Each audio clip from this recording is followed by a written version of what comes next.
Yo, how's it going everybody, and welcome back to my Tsukihime Kohaku Route playthrough. This is going to be part 5, because we did like 2 parts yesterday, so we got a pretty good way through the game. We did like 3 chapters, or we did like 4 chapters actually yesterday. So I think we only have actually 4 chapters left, or we only have 3 chapters left. So we got 3 chapters left plus the epilogue. So I am going to do those 3 chapters today, probably. And then the epilogue is going to be its own video at the very end. But yeah, I'm really excited because this is the last route of Tsukihime. And then I'm actually going to end up playing through the Blue Glass Moon game at some point to do like Cielo Route and Arcueid Route again. But that'll probably be just on my own time. I don't know if I'll even make videos on it completely. But yeah, without further ado, let's continue on with Kohaku routes. So we're on, we're on this day. So it was just this morning. Chapter 9, Origami. Origami, as I like to call it. Why is there this much sadness? I don't understand the reason. Whatever happens to anyone, it is their fate. It's not something that I can receive as a stranger. Neither pain nor happiness, nor feelings nor flesh. It's not that I'm sad. So why is this relentless regret? Even though I never knew about that girl, even though I only looked at her now. For me, there isn't a connection between the two. So why? After thinking of the past, did not see until now, why does my chest feel like it's tearing apart? Hey, I wonder what is the most miserable. That moonlight night. The killer I happened to meet that one night asked that question. That was just one of the many rambling and meaningless scenes. And how did I respond? Sadness is easy to see and happiness is hard to understand. To find miserable situations, you have to look way down. If being miserable is living a life so painful and full of suffering that makes you wish you were dead, then it would mean that it was better if you were never born. As for me, I thought the saddest thing was to never have been born. After I said that, the killer laughed. After laughing so hard, he said something along the lines that I was a really nice guy. What is misery? Not even realizing your misery and mistaking it for happiness, I think. Huh. I remember nodding to that. That really can't be helped. Not being able to think that you're miserable. The only thing that is granted to them will be that sympathy is meaningless. Believing the illusion that she's happy, she will live a laughable life. As a stranger that can't feel her pain, I agreed that kind of misery was the worst.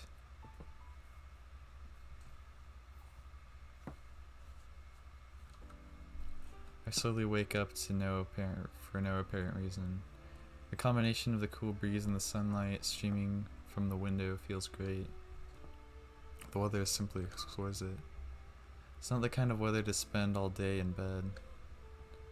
I lift my upper body. Still no good. My arms are still sluggish. It's not like I can't stand up, but I probably won't be able to walk. I hear the gentle rhythm of knocking. Please excuse me, Shiki-sama. How are you feeling? I feel fine. I bet I'll be able to move by evening. I kind of remember saying that last night, but it should be fine this time. Shiki-sama, may I ask you a question? Huh? What is it? Shiki-sama, while you were living with the Arima family, did you ever collapse like this before? Hisui's voice is weak. She seems worried that my declining condition is due to me coming back here. You don't need to feel responsible, Hisui. This happened to me while I lived with the Arimas. Well, maybe once a year during middle school, but that stopped once I entered high school. But I was ready thinking that if it was going to come, it should be pretty soon. And did you recover quickly at those times? In a day or two, so it's not a big deal. You act like I have some serious illness or something. Shiki-sama, I think it is a serious illness. I've heard that you have anemia, but nothing like this. Have you never thought that your body was strange? Ha ha ha. My doctor always says my body is just totally weird. Come to think of it, collapsing like this and recovering so quickly, I could say my strength is much more amazing than most people's. I tried to laugh it off and made her angry. Shiki-sama, people whose strength is much more amazing do not have many fevers during the night. Do you remember how many times you had a fever last night? Did something happen? It was last night. As soon as you fell asleep, you had a fever. You began to sweat profusely, and I had to come check on you every hour. If I do say so myself, that's amazing. It is amazing, but I am a bit embarrassed to have been such a burden to her. Huh? Come to think of it, these are different pajamas than I wore last night. See, did Kohaku change my clothes? No, Akiha-sama did it herself. Last night, Akiha-sama and I took turns caring for you. After you calmed down this morning, Akiha-sama returned to her room. Akiha did. As I blinked this out, I flashed back to what I saw yesterday. Akiha, who was sucking on Kohaku's blood. Oh gosh! Akiha, who was yelling at Hisui. Shiki-sama. I vaguely hear Hisui's voice. Maybe I showed my attention on my face. It's nothing. I see. Akiha took care of me, huh? Yes. She would come every hour and take care of you. Since I was unable to contact you physically, it was very fortunate that Akiha-sama came. How stupid of me. Akiha was so worried about me, but what did I think about her? Thanks, Hisui. Please tell Akiha thanks too. Yes. Well then, Shiki-sama, I'll bring you breakfast, so please wait a moment. Hisui leaves the room and I lift myself up. Leaning back against the wall, I take a deep breath. My body has gotten a little better and the weather outside is excellent. To add to that, I am truly happy that Hisui and Akiha took care of me last night. Still, I feel down. I haven't seen Kohaku-san since yesterday. I know that if I see her face, I won't be able to talk to her normally. But still, I just want to see her face. It passes noon and the sun starts its dip from the top of the sky. My condition does not improve, but it doesn't get worse either. Not knowing what to do, I just stare out the window. Even though I try not to think, one person pops into my mind. I know the killer Shiki has to be dealt with, but I'm thinking of Kohaku-san. Solid knock at the door. Nissan. It is me, can I come in? Akiha's voice. Don't really have any reason to avoid her. Obviously I'm concerned about yesterday, but it didn't look like she hated Kohaku-san, and it might be something she has to do. This is the tone of blood needs synchronizers. Akiha isn't hurting her like my old man did, so I should keep quiet about it for now. You don't need to ask me, come on in. Yes, excuse me, Nissan. Akiha enters my room. Akiha, what about school? It's not even 1 o'clock, right? I took off today. If you are suffering, I should not leave, right? With a smile, Akiha comes over to my bed. We'll take your temperature, so please put this in your mouth. For that, we need to change your sheets, so can you get up for just a moment? She sticks the thermometer in my mouth. Looks like she came in place of Hisui. After checking my temperature, she smartly changes the sheets and gets out a fresh set of pajamas. Come to think of it, Kohaku-san was efficient too, but she didn't have Yakuya's air of swiftness. Even though Kohaku-san is relaxed normally, she probably has things ordered so there's nothing unnecessarily done. All finished. Nissan, please lay down. Still standing, I steal a glance out the window. Ah, Kohaku-san is gathering the fallen leaves with her broom in the garden. Could probably say hi from here, so... Nissan, I finished putting new sheets on your bed. Huh? Ah, sorry, I spaced out a little. Sluggishly lie back down on my bed. Sitting down on the a chair, starts to peel an apple rather clumsily. With an intense look on her face, she intently works the knife, but sometimes she has too much strength and the knife almost flies towards my bed. She practicing to be a good housewife? Ah, I wish she would do such dangerous things in the kitchen. Okay, you don't have to force yourself. Indirectly, I tell her not to do things she's not good at. Kia, a little dissatisfied, puts down the apple, the knife on the floor. Seeing her with a plate and fork, it's obvious that she was going to do something she's not good at. Despite the result, I'm happy for Akiha's K. But it's funny, so I start to laugh. Hey, what's so funny, Nissan? Did not do anything to make you laugh. I was just thinking that it's just like back then. When I was sick as a child, you used to clumsily take care of me back then too. Yeah, I remember. When I was still living as an adopted child. When I was playing with Akiha, I caught a fever and collapsed. I was resting in that detached house after that, but Akiha escaped the mansion to come care for me. It sure brings back memories. At first you just held my hand, but you started to try and take care of me. At the end you even took some empty syringes. We're going to inject me, right? I regret it now, but it's the truth I cannot take back. No kidding. Jinan-san hadn't realized it and stopped you, I probably would have died. Incidentally, Jinan-san was the assistant of the family doctor. After that time, he became my personal physician. Jian-sensei.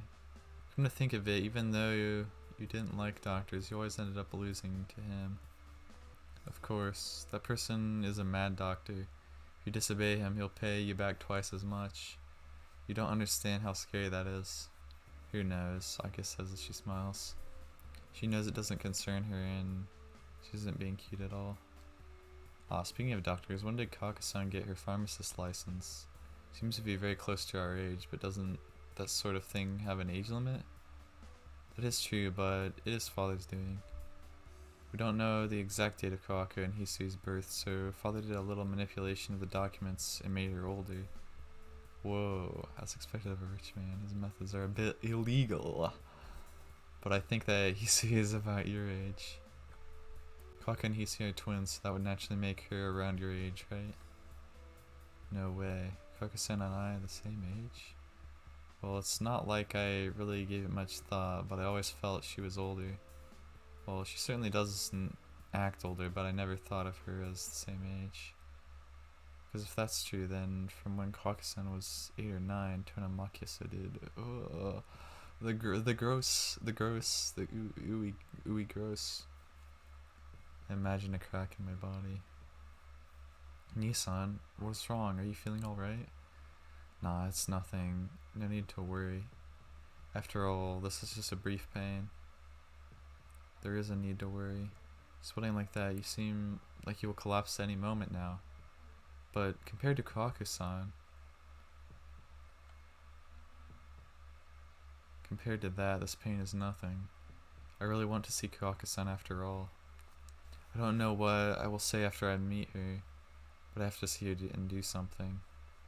Still haven't fulfilled my promise from 8 years ago. This isn't the time for me to be lazing around here. And just like that, suddenly my dizziness comes to a complete stop. How is that? Have you calmed down? Kiss placing her palm on my forehead. Cool fingers. Seems the cool sensation has doused away my dizziness like soothing water. Nissan, how are you feeling? Didn't I already tell her?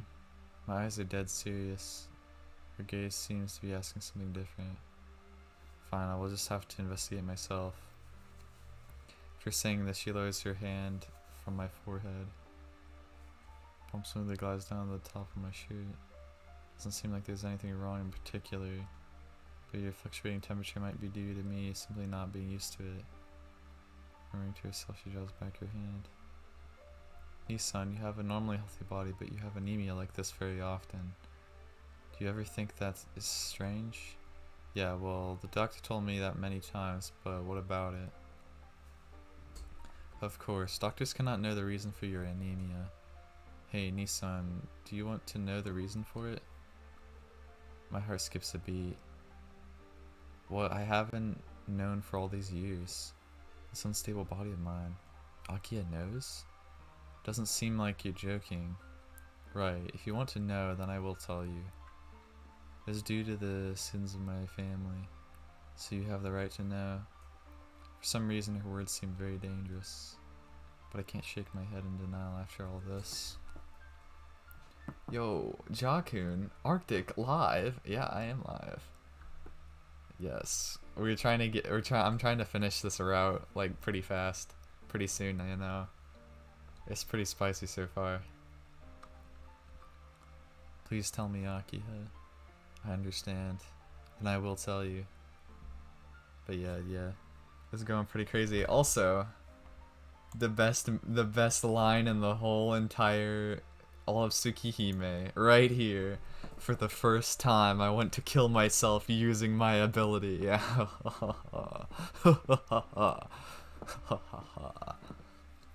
Bro, suicidal Shiki, kind of funny, kind of crazy. I think this image just works perfectly for it though, because it has space for the text, you know? But then you got Shiki right here, and he looks like he's just put on his glasses or something, but it's got the glint in the eye, so yeah. Very funny. Very funny indeed. Anyway, back to here. I don't know if you're sticking around. But you probably don't want to, because this is about to be real spoilers right now. I say that, but you already know most of it. After that accident 8 years ago, you became this way, right?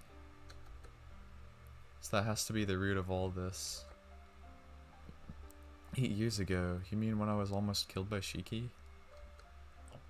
Exactly. At that time, Shiki stole the majority of your life. After father carried out sentence on Shiki, he was kept alive in the basement, right? So Shiki, using your life in place of the life he lost to stay alive. That's why, Nissan. Yo. Remember Sarah from high school? Started talking to her again? Yeah, I remember her. Yup. Yeah, I've not talked to her in a long time. Either. But yeah, I remember her.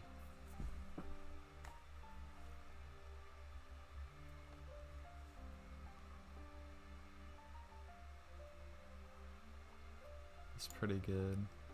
Pretty good.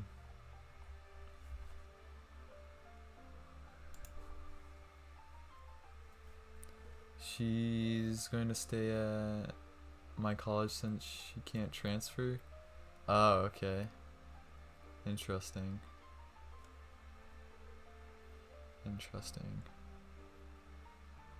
So I'll be hanging out with her again. Cool. It's pretty cool. Yeah, well, good for you, man. Fun. Okay. That's why you cannot move around freely with your own life. I'll stop with the IRL stuff now. Yeah, it's fine. It's all fine. We can talk a bit later if you want. Or like, yeah, just text me or something later. I don't know. But yeah, I'm just gonna keep reading, I guess. And as a result, you were always teetering on the brink of death. So as long as Shiki is alive, you will always be like this. You can never go back to the way you were before. What? On the edge of the on the edge of death? It's ridiculous. It's just It can't be just anemia. Not being able to move freely and losing consciousness frequently can't be called anemia. So it's just like she says. There's not much difference between this and drifting into death. Might be asleep by then? Yeah, that's fine. Let's see. Why? But I made it this far. If I live like this for 8 years, then I can surely... No, until now, Shiki was locked away, so you were able to live barely. But now Shiki is going outside and is using your life to do as he pleases. The burden for whatever he does is on you, so you will not be able to live like before. My pulse surges. Her words hold nothing back. Since they are the truth, they pierce my heart like a sword even more. Nissan, if you want to hate someone, hate Shiki or the one who set him free. Because even if he is alive, if Shiki was quiet, this would have never happened to you. She bites her lip as she says this. Is she that angry at Shiki for stealing my life? She bites so hard that blood flows from her lips. Akiha. But she isn't looking at me. She is staring into emptiness as if staring at an enemy. But rest assured, I will do anything to protect you, Nissan. So you can always smile. I will kill Shiki, you want to say. I remember my old man's journal. The responsibility of the head of the Tono household is to exterminate all those who stray from the human existence. Ah, that one night, Akiha was hugging me, desperately fighting back her tears. That time I know she said those words. She said she didn't want to kill her brother with her own hands. She was crying, not being able to tell me that. It's fine. You don't have to feel any responsibility. No, I'm the head of the Tono family. So all the crimes any members of the Tono house have committed, I will definitely... Hey, you don't have to make such a painful face. It's okay, this has happened before. Whatever Shiki does, I'll recover in a matter of days. So you don't have to worry. Nissan, you're just repeating yourself. I cannot bear you to be like this, not even knowing she may die any minute. So I told you not to worry. Shiki is my responsibility. You don't have to do anything. Nissan. Yeah, Akiha doesn't have to kill her brother. This is just between me and him. If the Tono blood is cursed, and I've been forced into this ridiculous dance for 8 years, then I, with my own hands, will end all of this that started 8 years ago. Neither Kohaku-san nor Akiha should suffer any longer from that blood. Nissan. Has she relaxed? She finally eases her shoulders. Thank goodness, you're definitely my Nissan. It's like 8 years ago, you only protect me. Her rubbing eyes look directly at me. How do you say this? The atmosphere has become indescribably intimate. And as if to spoil this great mood, Akiha's stomach lets out a growl. Uh-oh. Come to think of it, Akiha stayed up all night watching over me. She must have been so worried over me that she didn't eat. I think I'm getting hungry. I try to follow her up. Jeez. I was so relaxed I let me down my guard. Kid gives an embarrassed excuse. Well, maybe it helped me out. Don't know what would have followed from that mood. Akiha, I'm fine right now, so please rest. You take care of me all night, right? Ah, yes. It was really nothing at all. I could not help you, and I only did the best that I could. That's enough. I heard it all from Hisui. I really am happy to have such a great little sister. Yes. And I suppose I will rest a little bit.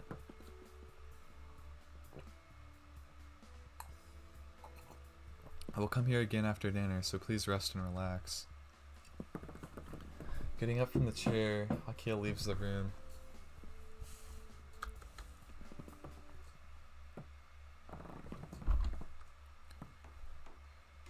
light knock on the door, and the door opens. Thanks for waiting. Shiki-san, time for dinner. Kohaku-san's arrival takes me completely by surprise. Huh, Kohaku-san? Yes. She tilts her head. Thought Akiha said she wouldn't let you near me. Still off kilter with surprise, I blurted out what I was thinking. Yes, I was ordered the same thing, but Akiha-sama and Hisui-chan do not know how to do an IV. Shiki-san, after dinner, you'll have to get a shot, you know. Uh-oh. They use a smile, she wheels a cart and shuts the door. Oh gosh. Top of the cart there is food. On the lower shelf there is a syringe and everything needed for an IV. Kohaku-san? First dinner, right? Here you go, she says, and she presents the meal on a platter. Kohaku-san's smile is full of contentment. How could I destroy it? Please act like before. Remember Hisui's words. Even I want her to keep smiling like this. I want to see her smile happily, just like this. I can't destroy that. Well, I'll dig in. Yes, please chew everything well. Lowering my eyes, I pick up my chopsticks. Kohaku-san stands nearby with that smile. It's also sad, I just can't look at her. Clink, clank. The sound of my utensils echo through the room. Seeing her is so close to me and smiling makes me want to kill myself. Huh. Why am I so sad? Kohaku-san is right here. The one I wanted to meet since yesterday is here, so there can't be any reason to be sad.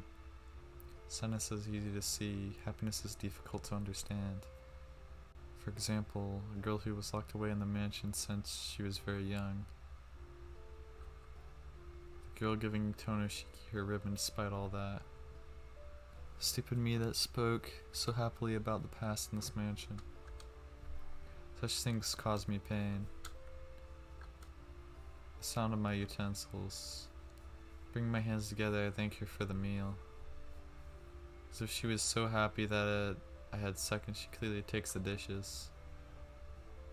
If that was true happiness, maybe I would be happy as well. It's pretty simple, isn't it? Suddenly find the reason for my sadness. Must be something wrong with me, not have seen it earlier. I just like this person. I love her to the point where I can't even imagine seeing her in pain. It seems I finally realized the simple fact. Well then, a shot before your IV. Shiki-san, can you roll up your sleeve for me?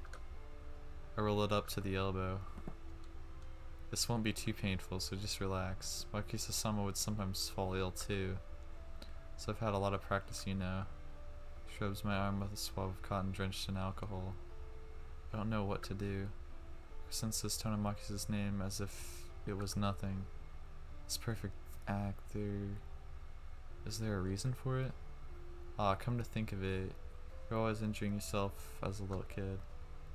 Would ignore Masu-sama's scolding and run around the garden. She speaks nostalgically. I just can't look at her smile directly. For an instant, her smile changes from its usual form. It isn't her cheerful smile, it is a smile that comes from describing a distant, longed-for dream. But to protect the Kohaku-san of the present, I have to play along with the charade. That's right, but Kohaku-san, you also seem to be having a lot of fun.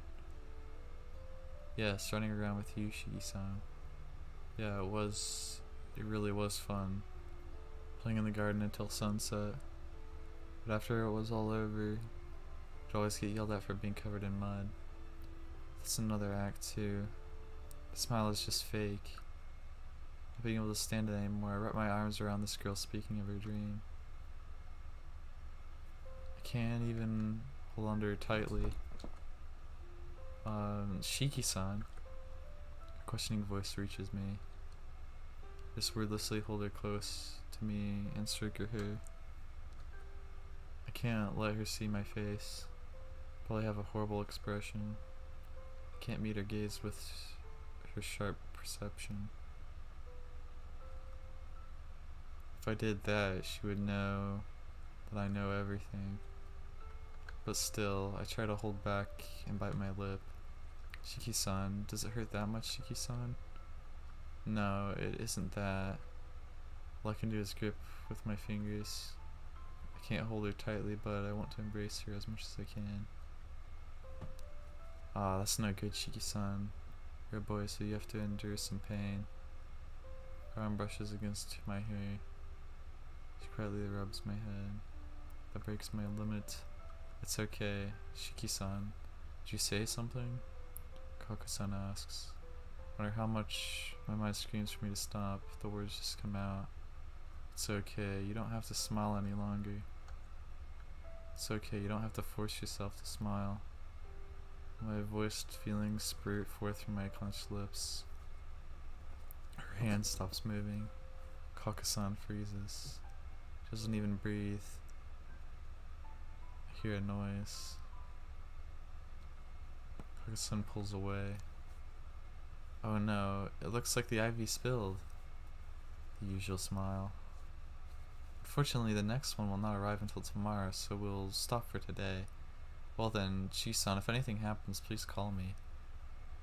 Kohaku-san pushes the cart as if nothing just happened. She leaves without opening the door. What was I doing? Thinking like that and breaking my promise to Hisui? It's no different than Maki-sa. Couldn't even control my feelings. The open door flutters at me in ridicule. Wait, Kohaku-san left without opening the door? Wait a second. Wait a second. Yo, bedtime DN? Yo, good night. Catch you later. But bro, Kohaku left without opening the door. What the? That's odd. I know Kohaku-san closed it when she came in. So why was the door open? Has to mean that someone was watching when I was hugging Kohaku-san. After dinner I will return, Nissan. That's what Akiha said. Akiha saw it. I ponder aloud. That wasn't really a big deal, so why do I have this whirlpool of uneasiness in my chest like I just did something I can never take back?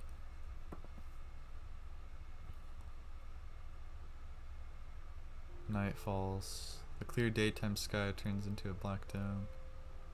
A swarm of clouds carouse across the sky and obscure the moonlight.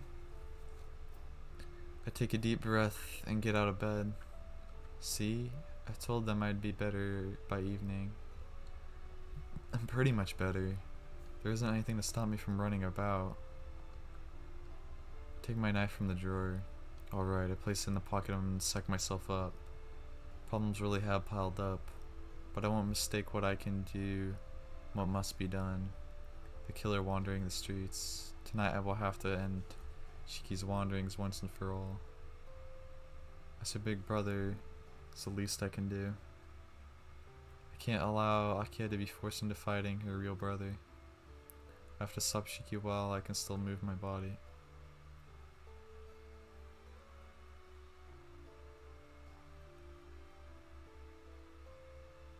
I don't see Shiki anywhere under the clouded night streets.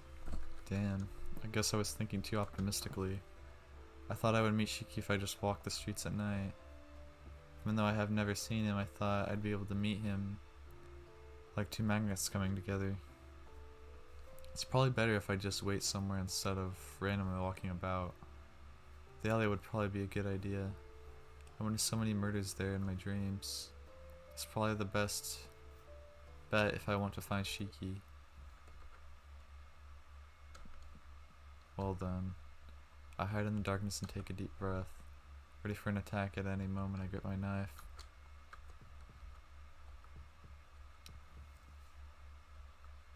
My heart is beating furiously. This may be imprudent, but my mind isn't out of control. Soon I will be battling Shiki. This will be an extremely close fight to the death. Don't intend to kill, but the possibility of ending that way is high. Even still, my mind is calm. Has watching those dreams truly desensitized me towards killing? The only thing that is normal is my heart. It's the only thing that feels the tension of the upcoming killing and beats a warning bell inside of me. Maybe it is only true normalcy of Nanai Shiki. Let out a deep breath. My insides are still overheating. Strange. My feelings are completely calm, so why is my blood racing to meet this vampire? Thump thump. Thump thump.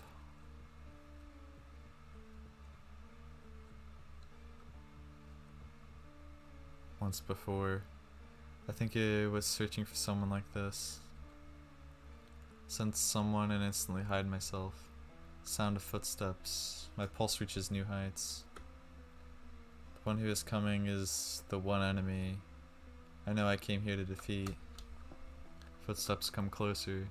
Only a few more steps. 1 step, 2 steps, 3 steps, 4 steps. I dash towards the enemy. The enemy suddenly whirls to face me. The enemy tries to jump back, but I am many times faster. I swing my knife at the enemy's throat without the slightest hesitation. Right before impact, I manage to pull back. Yo, Akiha! The knife breezes through Akiha's hair. Both take a deep breath and point at the other at the same time. Yo, Scooby-Doo meme. Spider-Man pointing at each other meme. Hey, you're trying to find killer.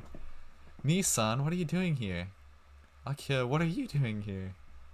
Well, I guess it's pretty obvious we're after the same thing. Akiha looks at me with eyes almost brimming with complaint. I think she's still mad at me for hugging Kohaku-san, but I can't worry about that right now. Akiha, just what are you doing here at this time of night? Isn't it not obvious? Looking for Shiki so I can fulfill my duty as head of the Tono family. Akiha answers me. Akiha, I told you I'd take care of it, so there's no need for you to put yourself in danger like this. Didn't you agree to that? That may be true, but I changed my mind. Nissan, you seemed a little busy, so I thought I would go in your place. With a Akiha looks away. Akiha, I won't ask what you're angry about, but isn't that a different matter?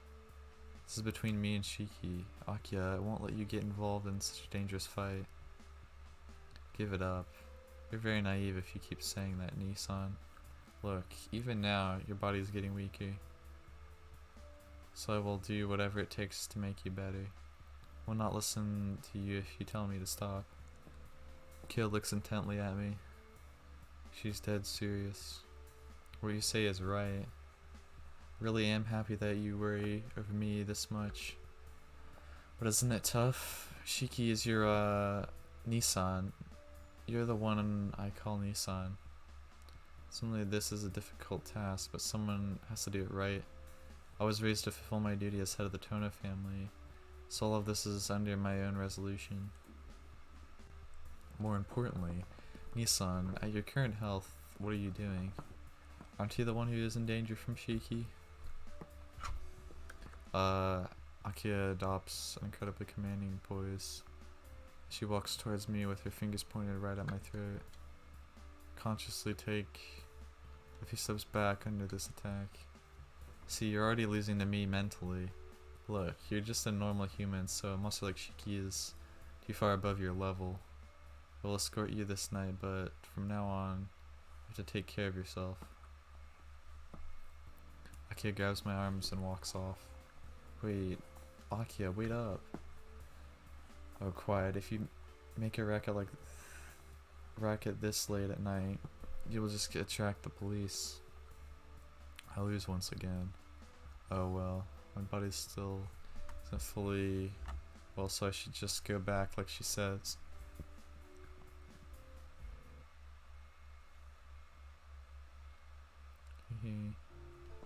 Nissan, please go back to your room. I'm also done for the night. Kia turns away, still a bit perturbed. The black hair swishes in the air. For no reason whatsoever, I see her and feel this incredible uneasiness. Akiha. Yes? What is it, Nissan? I can trust it, right? I say that without really even knowing what I want to trust in. Kid looks surprised for a moment. Yes, you have not done anything to need to worry about, so please rest. He says this with a complete, unclouded smile. Kia walks away. My room is on the second floor in the western part of the mansion. Akiha's is in the eastern part. Does living under the same roof but being so far away make me that uneasy? With this lingering uneasiness that I still can't define, I open the door to my room.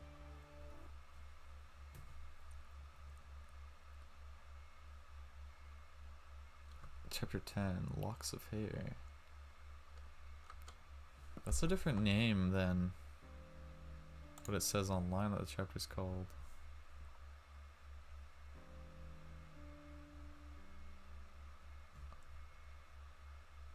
Yeah. I'm looking, trying to see if it's... I don't think so.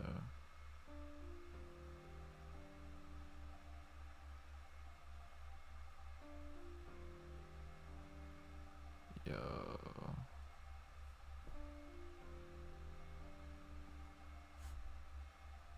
Yeah, we're still on the right path. It's just I think they changed the name of the chapter. Or caging here. Origami folding paper, caging here. Yeah, okay. I hear the voices of red warblers, the distant moon. The night is dark, the veil of trees shrouds the entire world. The ground is jagged like the teeth of a saw. There isn't anyone around. All I can hear is the reed warblers. A black field. I instinctually feel homesick. As a child, a small child, I always played in this forest. I always go out in the dead of night. Since my parents and siblings feel uneasy about getting seen by people, we usually don't go out during the day too much. So this is just like any other day. I walk out of the garden alone into that forest, and I encounter those people I don't know. The black field is an even darker shade today. It isn't a natural darkness. It's as if it was being radiated from a dull lamp. The fresh carpeting of blood looks like wild berries. It is awfully hot.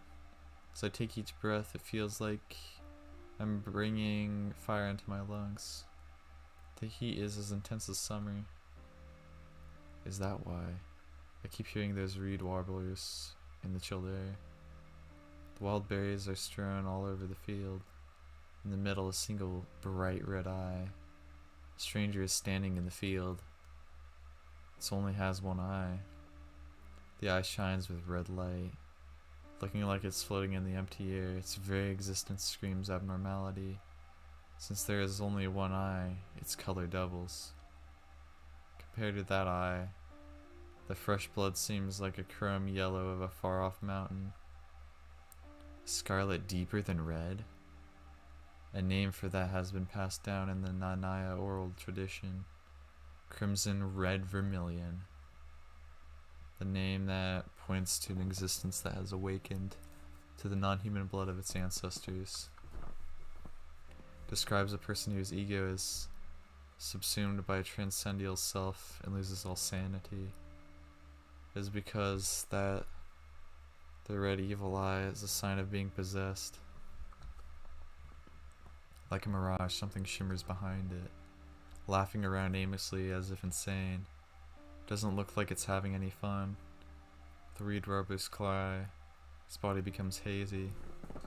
It disappears as if eaten by the surrounding bush. A voice calls from the distance.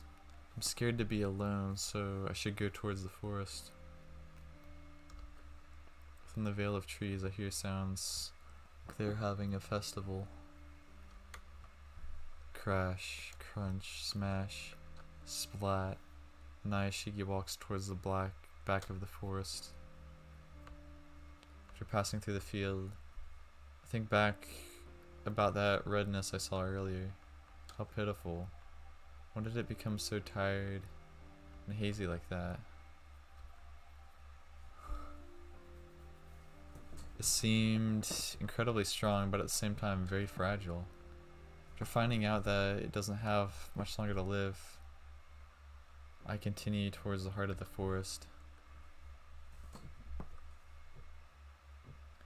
Yo. Oh, we're gonna get blue balled like that. I open my eyes to the morning sun streaming from my window. Hot. My pajamas are drenched with sweat. Seems I had a weird dream. It was like that really old silent comedy film. I'm not too sure, but that one where the actor with a black derby hat and a mustache keeps getting in all sorts of situations. It was a dream where it felt like I was watching a movie. Come to think of it, I never did dream when I stayed at the Arimas. Actually, I never did dream since I was a kid. The doctor said that I sleep so deeply that I can't dream. Then maybe the dreams I see since coming back to this mansion are actually my memories instead. Wait, isn't that what you call a dream? Well, I'll leave these little things for scholars to debate. As a student, I should go to school. Alright, time to get up. I get up from bed. Actually, my body does not move. Why can't I move? I clench my teeth and summon all my strength. Blood rushes to my head, causing dizziness, and I manage to lift my upper body. My body is on fire.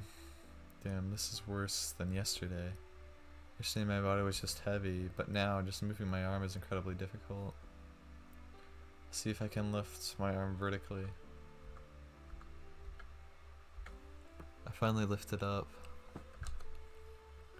Just doing this extends all of my energy. Takes me about a minute. What's going on? This is like a dead body. Maybe like a robot without any power. Either way, I can't move. But still, my mind is sharp and I don't feel any pain. Kohaku-san. Start to call her, then stop. Yesterday I said those things while I embraced her. I don't know what Kohaku-san thought of that. I don't think she knows that I know about her and Hisui trading places, but it's still difficult for me to face her now. Hisui, Akiha, hey. I try to say come, but I stop. Speaking loudly, brings another wave of dizziness crashing onto me. Shouting requires muscle youth. Oh, that probably puts a strain on the blood into my brain.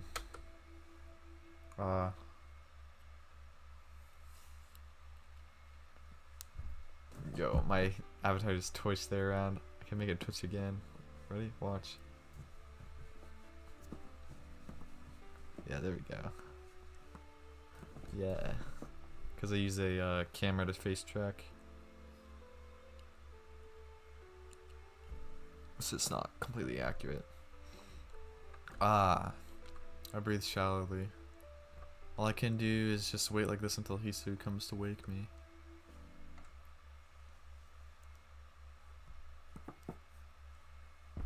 In the end, I take off from school today. When Hisui came to wake me, she immediately turned pale and called for Akiha. As soon as she heard, Akiha came running, and I guess neither Akiha nor Kohaku-san knew what to do because they called the doctor to perform an examination. As usual, it came up with nothing. Also, did Kohaku actually inject him with the... Kohaku might have actually injected him with the stuff. Pretty sure. As expected, Akiha ordered me to rest in the bed afterwards. The sun sinks below the horizon. Lying on my side, I gaze emptily out the window. Damn it, I knew I should settle things with Shiki last night, especially now that I became like this. If I'm like this, the number of victims will increase. No, even last night, after I came back with Akiha, Shiki may have already sucked another person's blood. Was it the wrong decision? Last night, maybe I should have stayed in that alley, waiting for Shiki no matter what Akiha said. I have to go tonight. I can't cry over the fact that I can't move. I have to stop Shiki as soon as possible. I have to save up all my strength until tonight so I can do that. Shiki-san, are you awake? Kohaku-san opens the door and walks in. Kohaku-san. Yes, it's been a whole day, hasn't it, Shiki-san? She closes the door with a smile. That's right. Yeah, that's right. Suddenly feel awkward and look away. I can't speak to you directly now. Not only am I worried too much about Shiki, but I also haven't figured out an excuse yet for my stupidity last night. Shiki-san, why do you look so down? Really don't feel well? She looks into my face. No, that's not it, but blushing furiously, I somehow managed to calm a calm response. This is bad. I said it would be difficult to meet her, but just seeing her face uplifts me. Since I could not see her for a whole day, just having her beside me makes me so happy. I forget about Shiki. Kohaku-san, I thought the IV was already done. All the same, I need to keep my distance from her. Broke my promise to Hisui and held her. I don't know what she thinks about what happened yesterday, but as for me, I finally realized how I feel. No clue what I'll do now if she's close to me. If there's nothing, please leave. If Akiha sees you, you'll be in trouble. I do have something. Thought that I would ask if you wanted anything special tonight to eat. To eat? Since I'm like this, I think something easily digestible would be best. Don't worry about such a delicate matter, Shiki-san. Doctor said you could eat as you please. So tonight I'll make you whatever you want to eat. I do have foods I like, but I think right now nutrition is more important than taste. So eating something really nutritious. I have to eat as much power as possible to stop Shiki tonight. Stop yourself. Stop yourself, Shiki-san? Yo, wait a second. I see, then something really nutritious. Stop yourself, Shiki-san? Kohaku-san confusedly tilts her heads. Ah, crap. I let that slip out without even thinking about it. Wait a minute. Just to know about Shiki. Nakia was drinking Kohaku-san's blood. They were discussing Shiki. Even Hisui knew I was adopted. There's no way Kohaku-san does not know about Shiki. I see, you know about it. I do not... Do I know what? That I was adopted and that Akiha has a killer brother called Shiki. Her smile freezes. I see. Shiki-san, you found out about it. But that's just for an instant. Kohaku's active Hisui from the pack doesn't crumble. Shiki-sama is no longer in this world. You are the only eldest son of the Tono family now. I think it's best to forget about it. She keeps smiling. The same smile she had when discussing the evening menu. I want to forget it, but I can't. I can't forgive what the Tono blood did. My old man turned you into nothing more than a smiling doll. I can't leave Shiki alone. As long as he's being a vampire, I can't even be Akiha's brother. I can't give the girl back her ribbon either. This is the only thing I can do. I don't know how to save this person or erase Sin of Tono and Makisa. All I can do right now is to stop the killer Shiki and extinguish that Tono blood. I want to do this with my own hands. I can't leave him alone, but more than that, I want to help you, Kohaku-san. Baka, I keep saying these stupid things. Selfishly thinking that I can save Kohaku by doing that. Such selfish things. What am I saying? But anyway, this is a problem of the Tono family, so I will end it. There's no need for you or Hisui to worry. Kohaku-san doesn't say anything. Her smile also ceases. Kohaku-san, did I say something wrong? No, do you really mean that? What does she mean? Shiki-san, you know that Aki-sama leaves the mansion every night? Yeah. It's her responsibility as head of the Tono family to look for Shiki. I told her to stop, but she doesn't listen. I don't believe it. Didn't hear from Akiya-sama? Wait, Kohaku-san? Hear what? Kohaku-san doesn't answer. But she isn't acting normal. Even someone thick-headed like me can tell. My pulse starts to increase. Akiya-sama is lying to you, Shiki-san. Shiki-sama was not exactly a blood-sucking demon.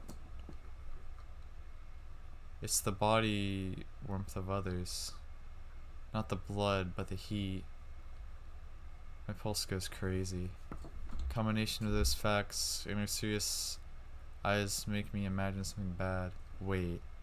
Please just wait. That is unconsciously something I avoided thinking about. Please wait. It's okay, you don't have to say anything. Shiki-san. The one known as Tono Shiki is no longer in this world. Certainly Shiki-sama was a blood-sucking demon and killed people on the streets. But that is all over. 5 days ago, by Akiya-sama's hand, Shiki-sama was exterminated. That dream. The dream of the killer being killed by Akiha? That wasn't what I saw. It was that Shiki was watching in his final moments. The Shiki that killed people and drank their blood is no longer alive. So that means that all these recent incidents, Shiki is no longer alive. Long gone. The only one that is left, leaving every night to walk the streets, the blood-sucking demon named Tono Akiha. Shiki-san. I ignore her voice. I fly out of the room. Running. My body is engulfed in pain, but that doesn't matter. I don't think about anything. I don't want to think about anything. Till I hear the truth from Akia's mouth, nothing else. Running towards her room in the east end of the mansion. Breathing wildly, I open her heavy double door without knocking. I look around her room. Akiya elegantly gets up from her chair as soon as she sees me. What is it, Nissan? Entering without knocking is pretty rude, you know. I catch my breath as I stare at her. No, I'm definitely glaring at her without realizing it. Akiya senses the emotion in my look. Nissan, did something happen? I take one more deep breath and calm my breathing. Suppressing the pulse in my chest, I glare as I speak. Akiha, what is the meaning of this? Her face tightens. With just those words, she probably figured out what I was going to say. After staring at me wordlessly, she walks casually over to the windowsill. The deep sky. The red rays of sun glaring through the sky and into the room. Like 3 days ago, she turns her back to the crimson sky. I'm not sure what you mean, Nissan. Could you be a little more specific? Dizziness assails me. Is this a trick of my eyes? Thought I saw something hazy around her. Danger fills the air. Must be the fall of that glowing sky behind her. Akia's hair looks crimson and my whole body creaks. Nissan. If you don't say anything, I can't help you. Or will you go back to your room and pretend nothing happened? Akiya giggles. With that, I understand she was really deceiving me all along. Akiya, why? I already know why I killed Shiki. I'm the head of the Tono family. It is my responsibility to exterminate those that become controlled by the Tono blood.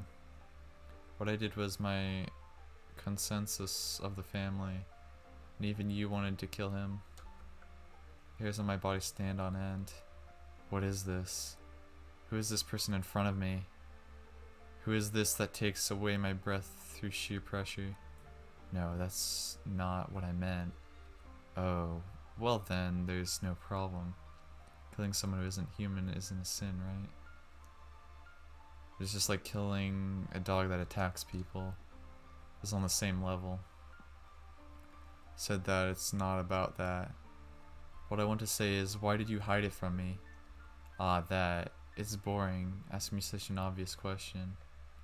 Hey Nissan, asking something you know the answer to is not a question, but a confirmation. If that's the case, I can only nod. The air around her shimmers. The curtains waver like a mirage.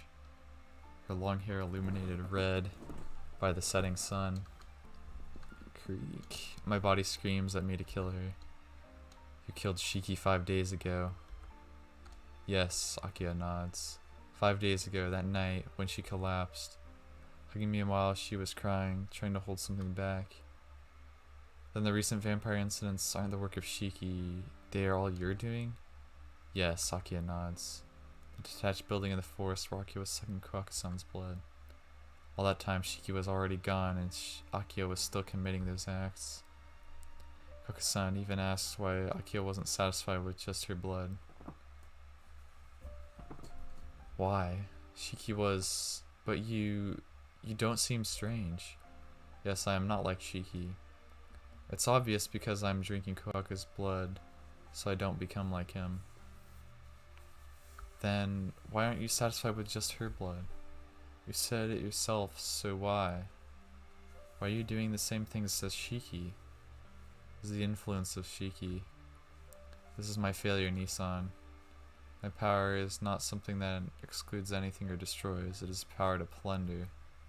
I stole Shiki's life from him, but at the same time it seems I also took in something not good. Something not good. Something that wasn't in her before, something that's in her now. Let's how do I put this? Ever since I killed Shiki, I became unable to suppress my emotions any longer. I became unusually strong-minded, but my lust takes shape when I normally would have just kept it inside. So I guess I just became honest with my desires I held back for so long.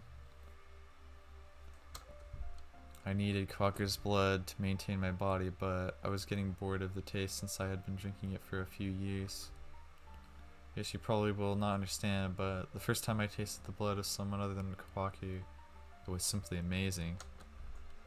It was so delicious I thought I would go insane. She smiles from the bottom of her heart. The wavering mirage. The only time I sensed this danger was when that was Shiki. When Shiki was killed in that dream. Akiha, you don't look at me like that. I only stole their blood.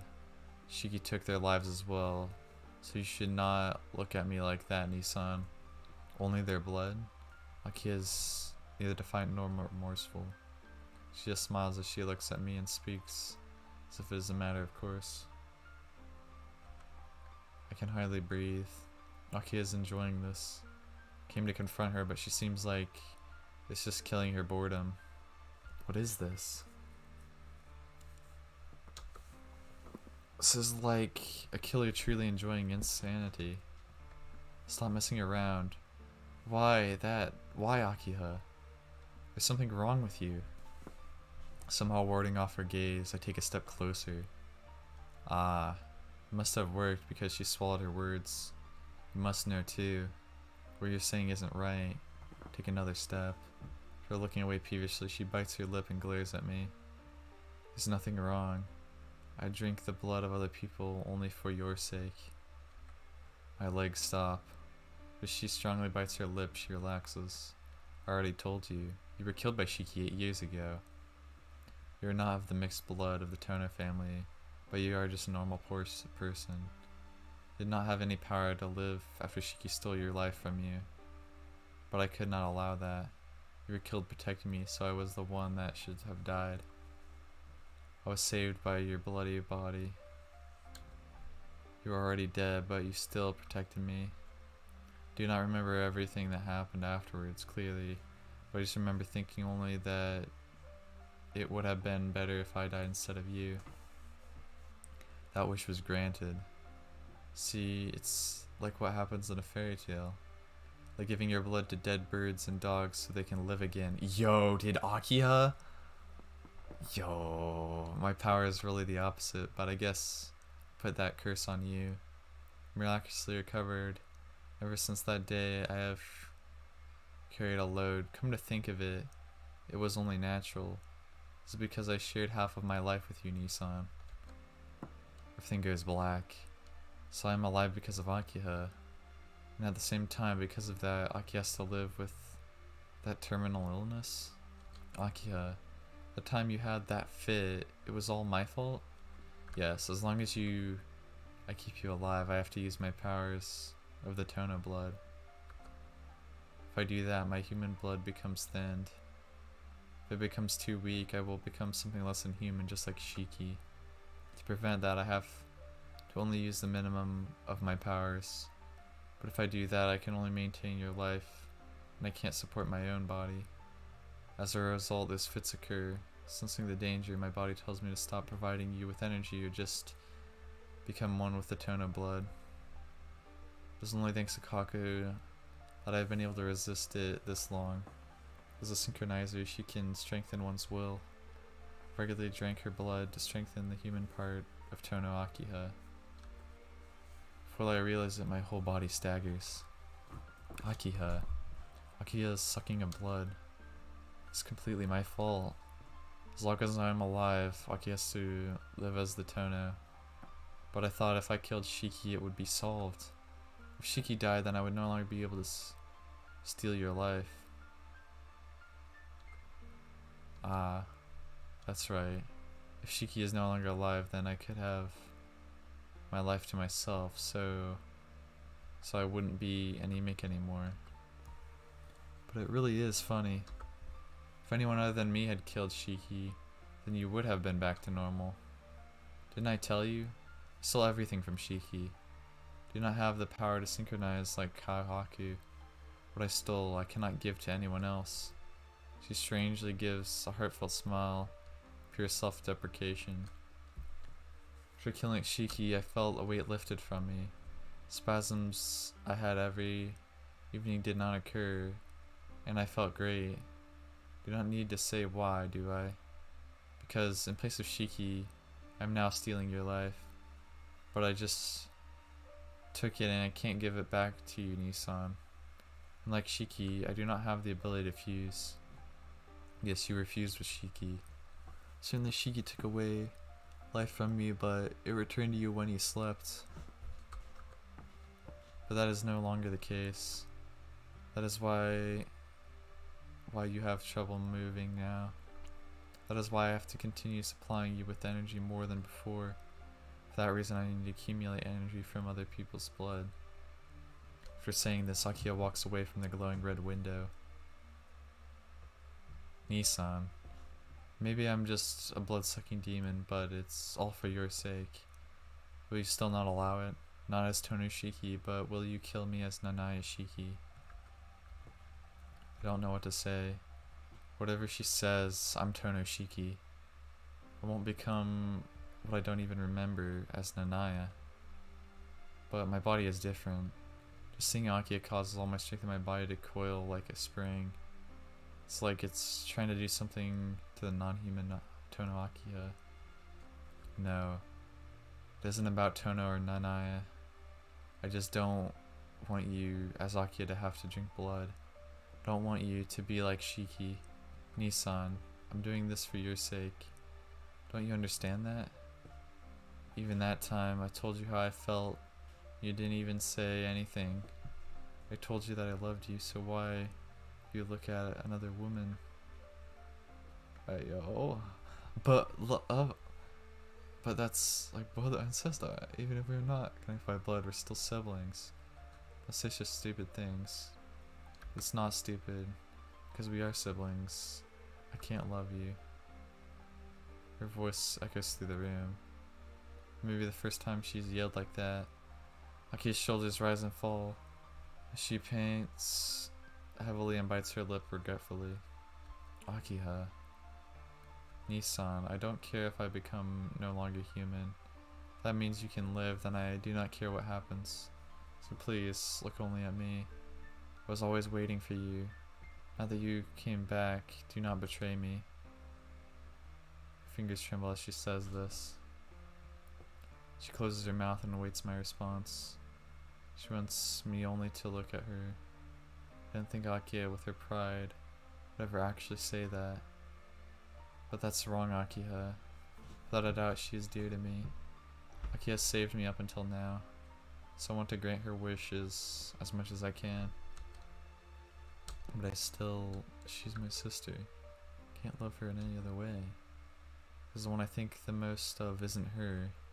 Akiha, I can't return your feelings. Your special person is someone else. Akiha is calm as if she knew from the start. Closes her eyes quietly and distances herself. Her footsteps. She walks to the window. The wind blows her long hair freely. Oh, but Nissan, you do not have a choice. Her eyes become glaciers. In that instant, my body collapsed on the floor loudly. Yo. Akiha's gonna like totally straight up like torture Shiki now. This is actually crazy. I can't breathe. This is worse than anything before. I really can't breathe. My arms and legs won't move. How is it, Nissan? Returning to how it was 8 years ago? I can hear her laughter. Akiha. I somehow managed to look up. Her eyes are filled with pleasure as she looks at my deteriorating fragile situation. I told you your body is alive only because of me. Do you understand? I just have to think it and you will die. That is the life of Tono Shiki, Nissan. Her voice reaches my ear like a whisper. My heat cools down. I feel like I'm rapidly tumbling towards death. My senses start to drain away and I'm scared that if I let my guard down, I will totally disappear. What she is saying is the truth. Akiha clutches my very heart in her hands right now. You're pretty strong-willed. I took enough energy away to cause you to pass out already. Her finger lowers. Her finger traces on my back. Her nail finds a scar on my back. Beautiful. The cuts I gave you are still here. That night, those marks she gave me when she was holding me and crying. So I will ask once more, Nissan.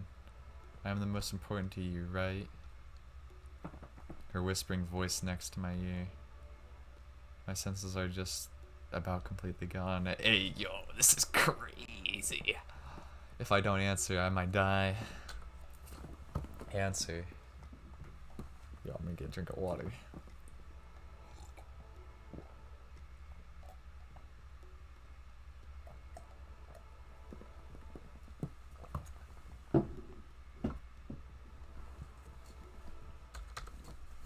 I will not be gentle forever, you know. You've got to be kidding me. Using your power like this on me, I won't cave in. Jeez, you really are strong-willed, Nissan. Fingers pull away. I understand. I will give you until tomorrow to think about it calmly.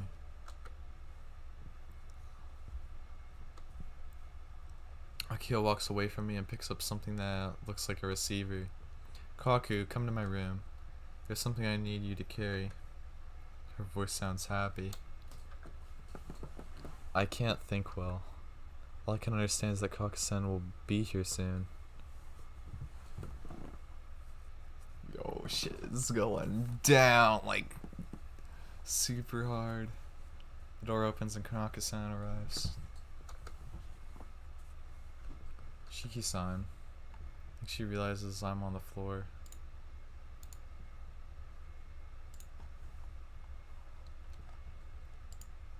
She runs to me. Shiki-san. My mind must be really messed up. Kohaku-san, she sounds so tense. I don't believe it. Kasama, what have you done? Hey yo, hey yo. Basic wallpaper.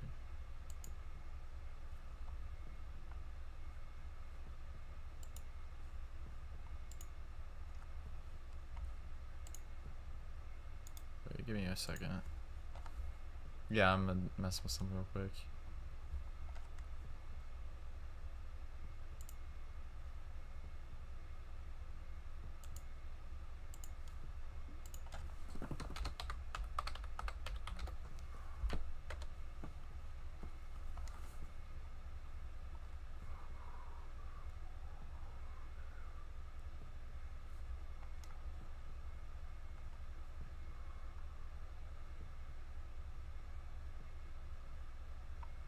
Oh no, I'm just looking for something real quick. Don't mind me. Don't mind me at all.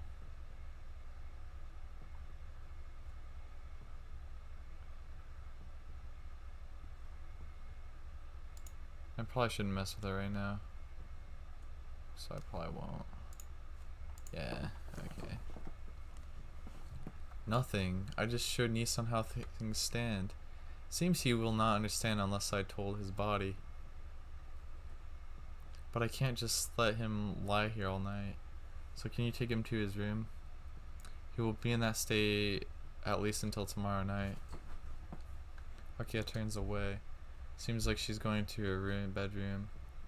Fiery aura swirls behind her back like a mirage.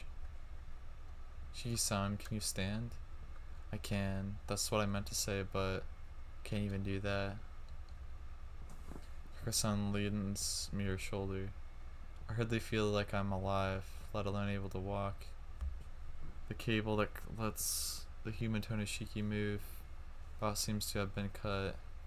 I got my vision in pieces. Seems I have gone out into the hallway.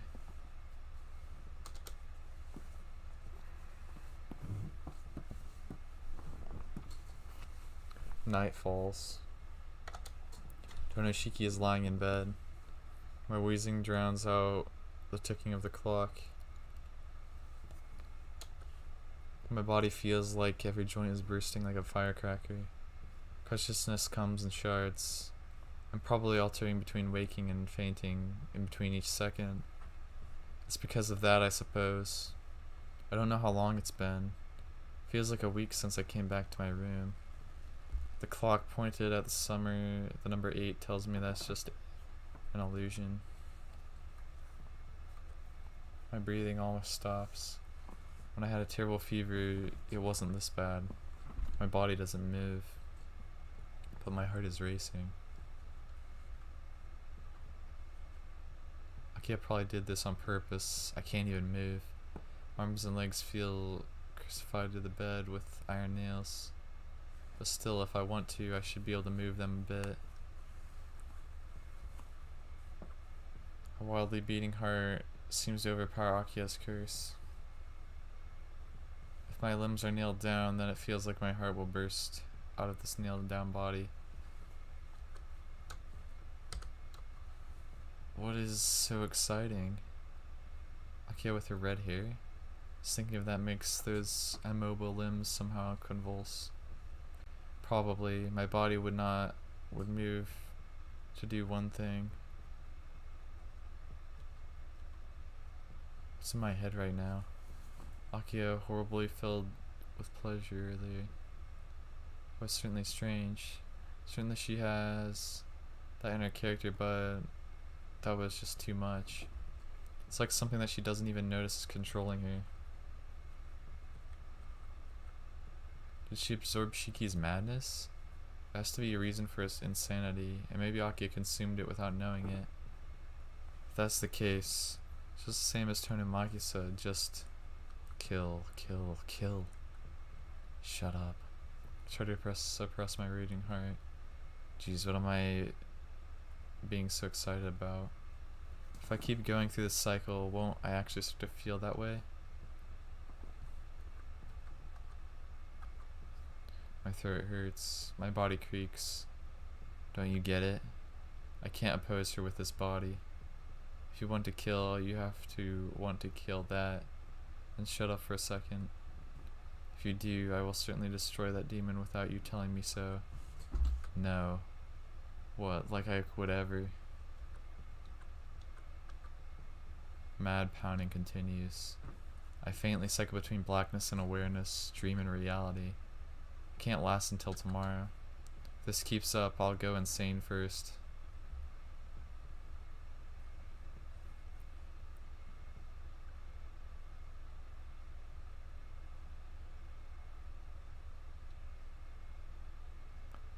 The sweat fades from my drenched body. My roasting flesh begins to cool. A feeling of a soaked towel is on my forehead. My body is lifted and a cup is placed against my lips. Gulp.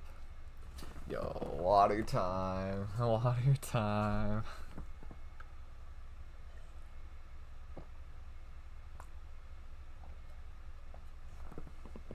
A sensation of cool water flowing down my throat. I sense someone nearby. I realize that someone is taking care of me. Good evening. How are you feeling, Shiki-san? She speaks with her usual smile. Ah, Kohaku-san. I somehow manage to speak through my tattered breathing. Ah, you don't even have to speak. I probably understand your condition better than you do. She removes the towel from my forehead, still smiling. Was that thing before just an illusion? Kohaku-san is acting normal. She keeps smiling and continuing her portrayal of Hisui. That I'm going to die here without being able to take off that mask. Akiha-sama told me everything. She said that she would wait until tomorrow, but that may be too long. Akiha-sama seems to have lost her ability to think clearly. I don't think you'll be able to make it through the night like that, Shiki-san. Kohaku-san's words are unmercifully true.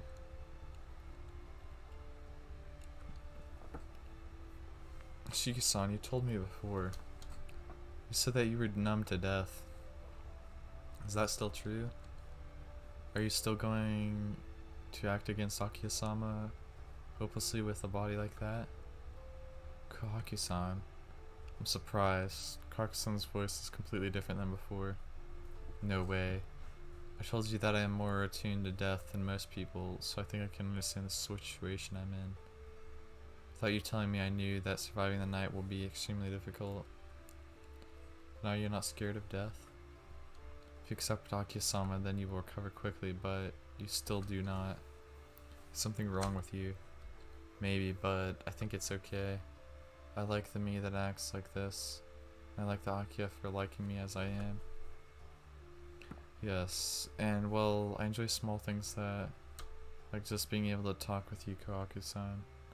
But I feel like if I lie to myself, all those small things would lose their enjoyment. I'm scared of that. I cough violently, probably because I'm forcing myself to talk to Kohaku-san.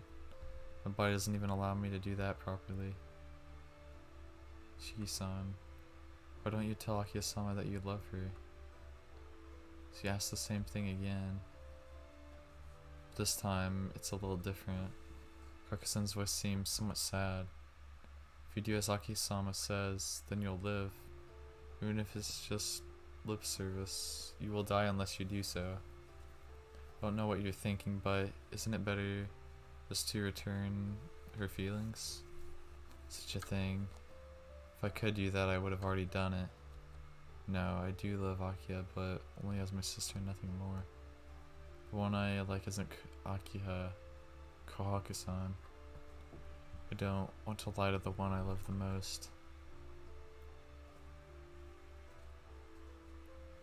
I force the words through my ragged breathing. Take the second hand of the clock, ticks in this short silence. Oh, Shiki-san, that's no good. Can't even do it just this once. Nope, if my body is not free, I'd like at least my heart to be free. If I lie just once, then I'll have to continue lying. If I surround the lies with more lies, then I will end up being empty. If that happens, I would. That girl that had nowhere to run. Never be able to help the one I like the most. I just look at Kohaku-san. She looks away without donning her smile again. That is pointless. Don't you pity Akiha-sama? Pity Akiha? Yes. Every night she walks the streets and drinks someone's blood. Akiha-sama is unable to make those from whom she sucks blood like herself in the manner Shiki-sama was. Yo. But she has the ability to steal from others. Akiha-sama knows this. She knows that sucking blood is making her less human, but she doesn't stop. She's only doing it to keep you alive, so even though she knows it's transforming her into a blood-sucking demon, she continues it for your sake. You still refuse her when she does all that for you? These past 8 years, Aki-sama has waited only for you. I can't answer that. First place, I'm dying because of Akiha. But I've only lived until now because of her efforts. I have a debt to her that's too large for me to ever repay. I can't say what is right and what's wrong, but I still have something I can't give up and I can't permit. So I know what I have to do. I see. Akiha will go out and drink blood tonight again. I raise myself up. Pain runs through me like an electric shock.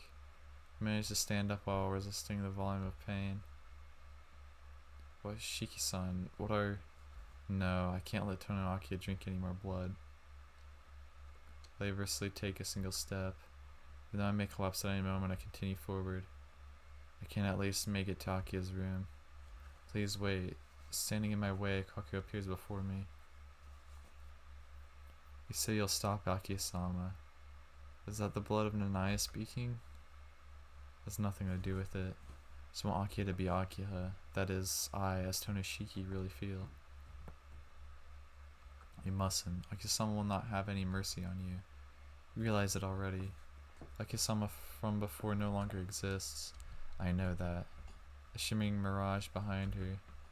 That thing is driving her away from being Akiha. The way Akiha is now, she'll see me as completely useless if I don't accept her. And still I must stop her. I'm her brother after all. Kohaku-san doesn't say anything. Push my way through to the desk. Inside is what I brought from the Arimas. Only a few things. Take my knife out of the drawer. And I see that which I haven't yet returned. Kohaku-san. Gripping the final remnants, I walk. Kohaku just stands there. This might be the end, so here. I hold out the white ribbon in my hand.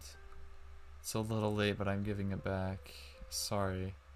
Went through such trouble to give it to me, and I never even used it. I don't know how my feelings were able to come out through my words. And as gentle as I can, I place the ribbon of promise into her hand. The sound of gasping. She stands stock still like a doll, staring in amazement at the ribbon in her hand. You knew Shiki-san? Not right away, it was only just recently. Wish I'd have realized it as soon as I came back. Yeah, I should have realized it after I returned to the mansion and Kohaku-san said welcome back. Even still, she smiled when I asked if she was the one of the children who was here back then. I don't have the right, but thanks. Really was happy that you waited here for me. For 8 years. Those are the words I always wanted to say as Tonoshiki. Tears. Her face. Face is neither sad nor happy, but a single line flows down. Don't know what it means, but naturally, I hold her body close to mine. I can feel her warmth. My raging heart seems to become strangely calm from it. Kohaku-san, I'll stop Akiha, so you get away with Hisui, and you don't have to come back. You've been locked in this mansion for 10 years. You can be free, and you don't have to force yourself to smile. Shiki-san, everything you... Her lips mouthed the word new. Didn't want her to say those words, so I closed her mouth with my own. Yo, that's Chad moment right there. It was really just an instant. It was a touch, a fleeting kiss, but unforgettable.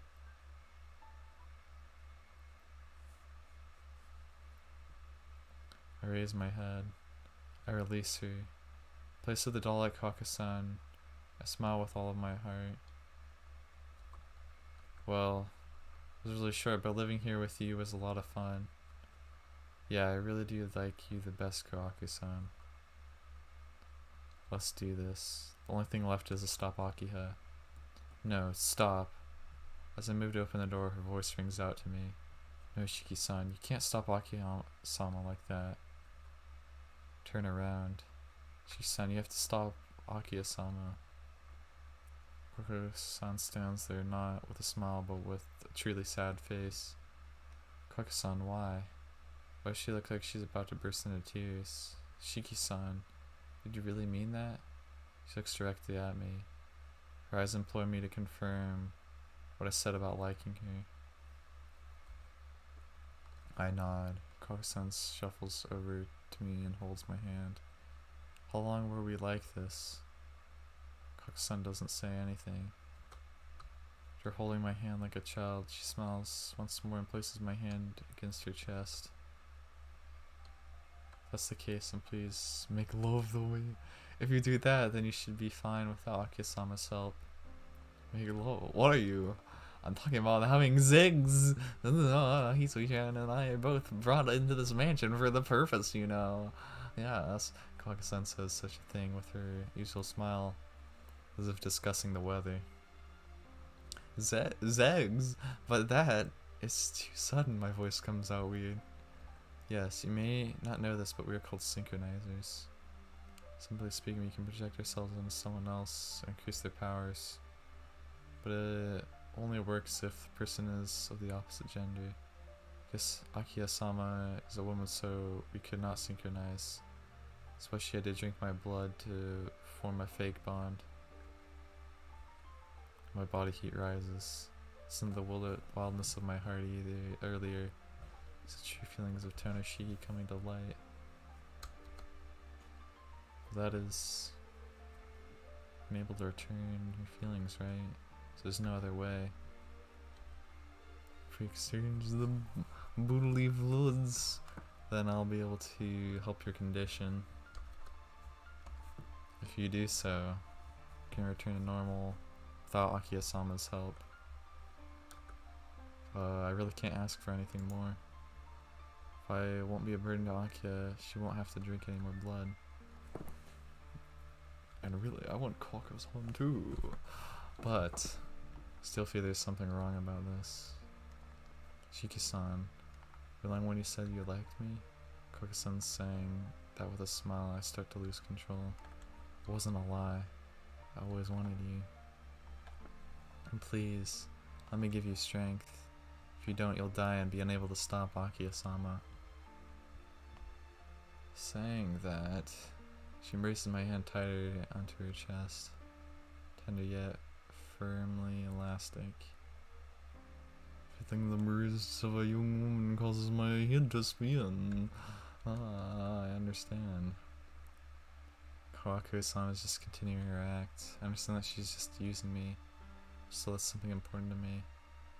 Is this alright? Are you really okay with this, Kohaku-san? Yes. Because I love you too, Shiki-san. I know that smile is fake, but I believe the words. I want to believe in those words. I draw her close to me. When I kiss her, it's a violent, passionate, stealing kiss, completely different than before. And now it gets crazy. Oh wait, crap, that didn't close it out, wrong thing. I don't know how long it's been. Her tender lips push my mouth against hers as if stealing her breath and hold her tightly against me. My capacity for logic has gone out the window. My mind is completely empty, without any serious thinking to fill it. All I can think of is making this moment last forever. Ah, my body is at its limit. My legs stay beneath me. My arms embracing Kohaku-san fall to my sides, and I lean completely against her. Goodness, now look what happens, Shiki-san. That's what happens when you push yourself. Body is about to fall onto the floor. Please lie on the bed. Make you feel a lot better soon. Yo.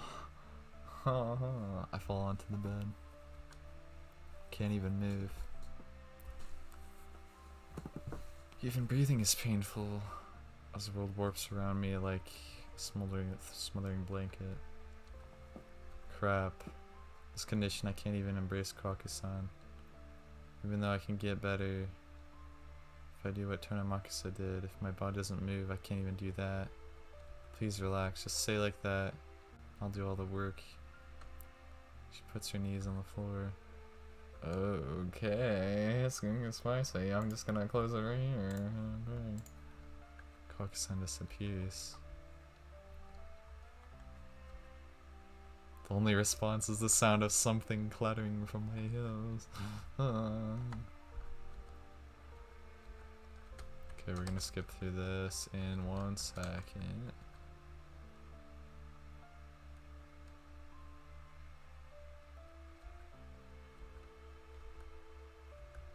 Yup, there it is. We got Skippy. Got a Skippy.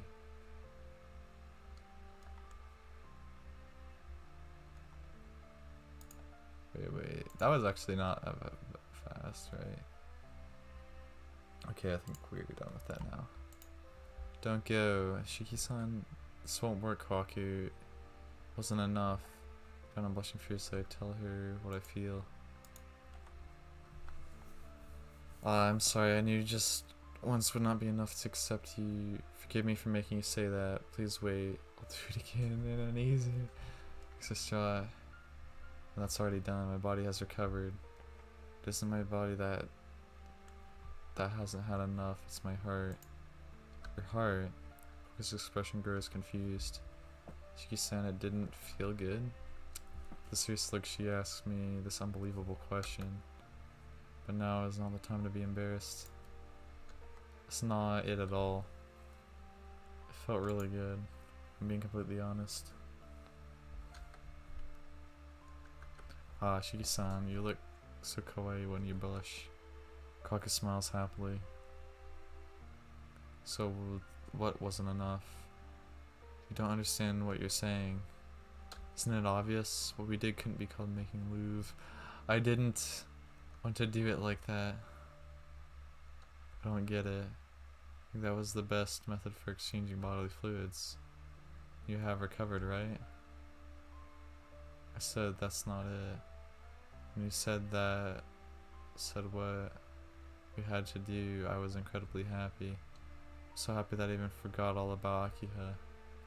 Like you so much that I couldn't care about anything else. I don't care about synchronizing or anything like that. I just want to hold you.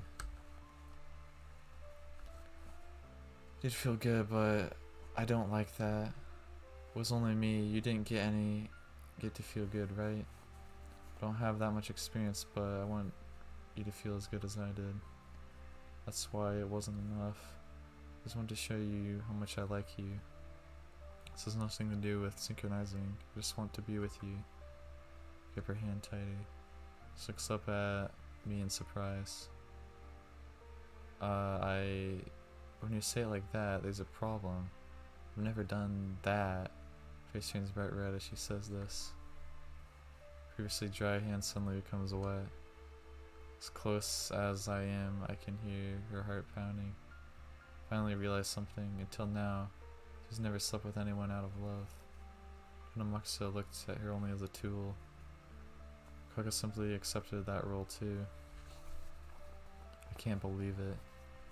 She was forced to do this almost every day, but she really didn't know the real meaning behind two people's living together. Kohaku-san, I want to see you unlucky. Whoa. No. What are you saying? All of a sudden, Shiki-san.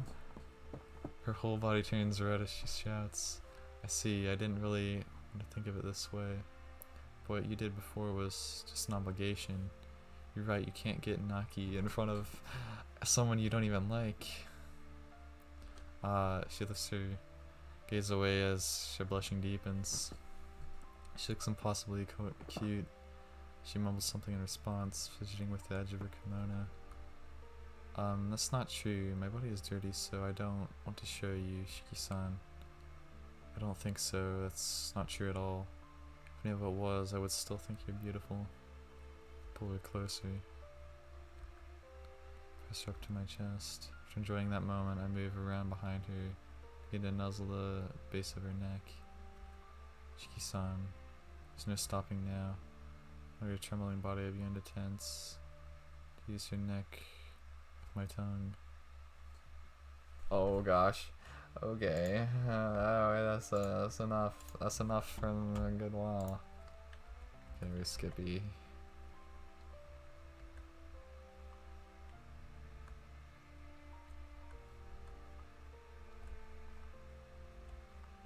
Yo, the panning shots though. What the?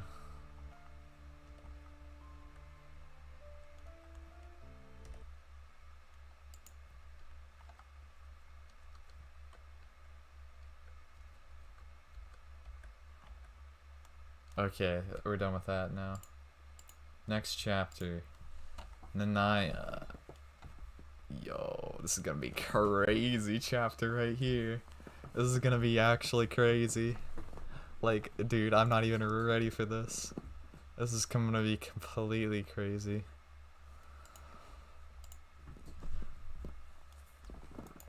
I'm also gonna wait. I don't think I have to save here, right?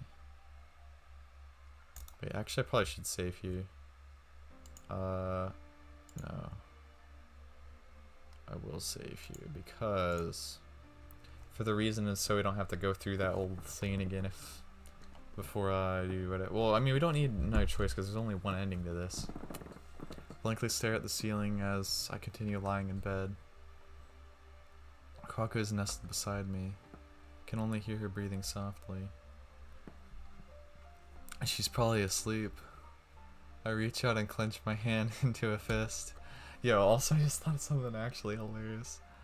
I mean, it'll be kind of hilarious. I don't feel any more pain or dullness. It feels like her warmth is still around me. Hasn't gone through me completely, but I can feel my energy gradually increasing. Soon I'll be able to move as I wish. It's no use hurrying to Akiha's room, so until then, I want to quietly linger here with Kohaku-san.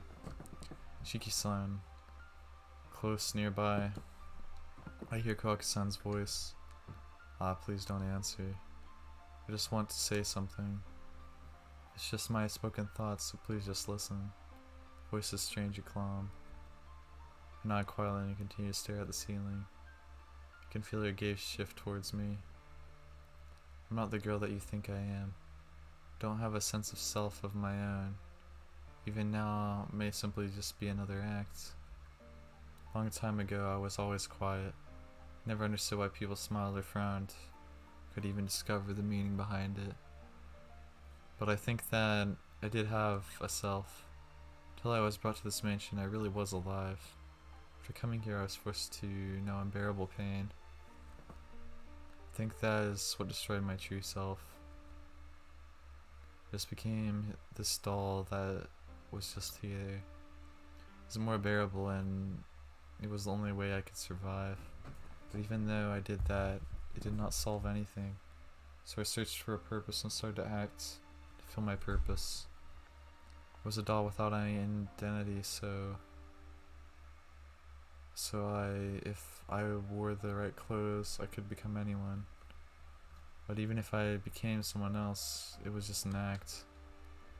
I could laugh or cry, but I could not understand if I was really happy or really sad. Isn't it funny? In order to protect myself, I cast away my identity and became just a doll.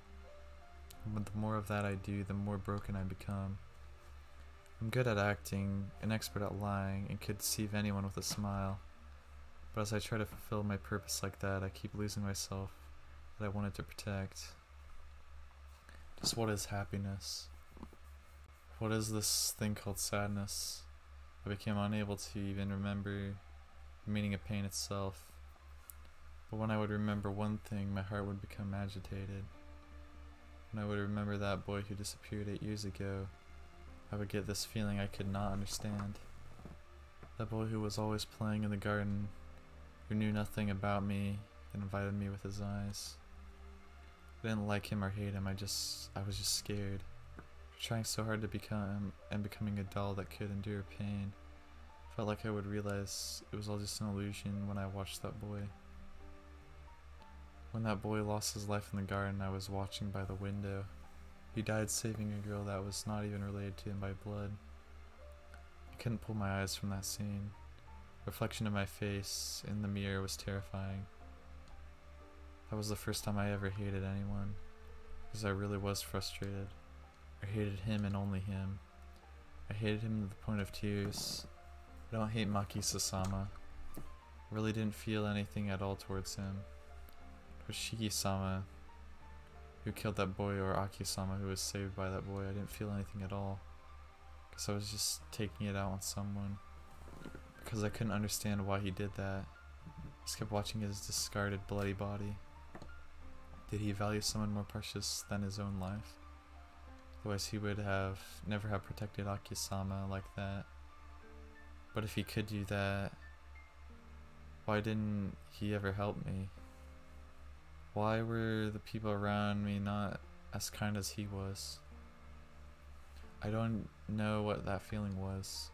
In my emotionless days, only that boy was shining. Slowly Kohaku lifts herself up. Oh gosh. Okay. I'm a bit... But that's it. I don't understand this feeling right now. I'm very happy right now, but that just might be another charade, right? Hey, is it alright, Shiki-san?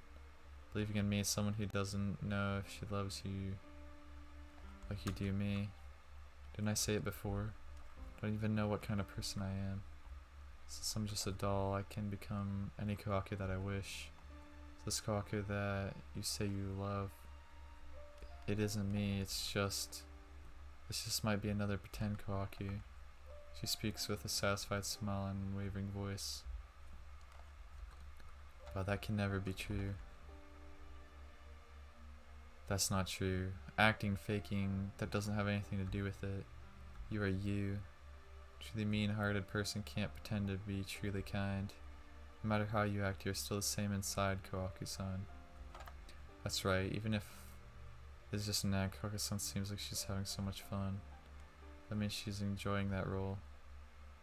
It was her dream that could become real if she really wished for it.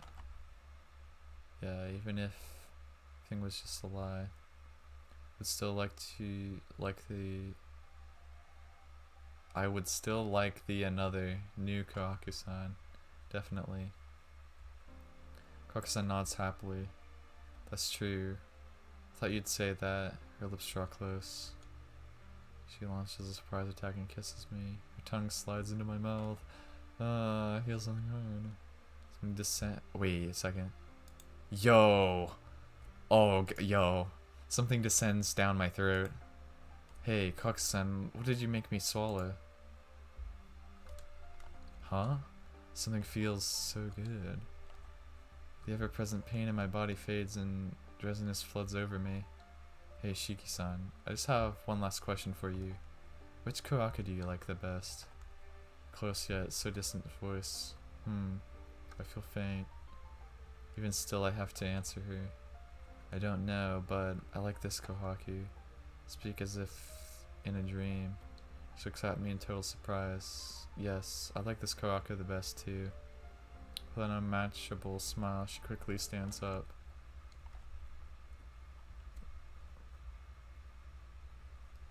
Okay, now we can actually show it again. The sound of a kimono being changed into. She must be out of bed and putting it on. Well then, Shiki-san, I have to take responsibility for what I have done. The smile, one completely different. And up until now, her true smile. She leaves the room. What are you doing, Kohaku? My consciousness flickers off and on. What's going on? My body has finally healed, but this time, my mind is fading. What am I doing? I rouse myself awake. Kohaku, what did she say to me when she left? I have to take responsibility for what I've done? You've got to be kidding me. Why did she try to do everything herself? There isn't any need to continue acting or hide anything. Would do anything for her. So why is she still trying to go alone? Forcing me to sleep, was she just worrying about me? It's really beginning to piss me off. I get it from bed. The desk is so far away. What kind of drug did she give me? I have to go to her room at once and I have to clean out her room and take all her medicine away. Somehow walk and collapse under the desk. On top is my knife. Must have put it there after taking it out of the drawer. Crap. I fell asleep again. What is this strong drowsiness? No matter how hard I try to fight it, it won't help. Damn it, Kohaku-san. I'll pay you back for this. I grab the knife. It flies open. I take it in. Man, this is gonna be extremely painful. Thinking that I sliced into the nail of my middle finger. That cute, sucking pain goes straight into my brain. Ha, take that. I pull my knife back out from my nail. Every time my finger feels pain, the sleepiness goes away. I wipe my finger with a handkerchief, I stop the bleeding. Well, if it's like this, it won't stop me from gripping my knife. All I really need to do is hold it anyway. Don't even need the physical strength required to cleave through things. Damn it, don't do anything foolish, Kohaku. Jam the knife in my pocket and fly out of the room. Can't let Kohaku-san and Akiha face each other. If I can't prevent that, then something that can never be taken back will happen. I burst through the door. Kohaku-san. Isn't anyone in the room? Neither Kohaku-san nor Akiha. Are they next door? I run to the bedroom, but they aren't there either. Where did they go? I run my gaze to the clock. It says past midnight. It's already tomorrow? No way. When did that happen? I knew that I lost track of time when I was making alluve to Kohaku-san, but I didn't think it was this late already. It is after. It's like 1 o'clock my time right now. By this time, Akiha has gone out on the streets to drink blood. I leave the mansion. There's no time to waste. Kohaku-san left to stop Akiha.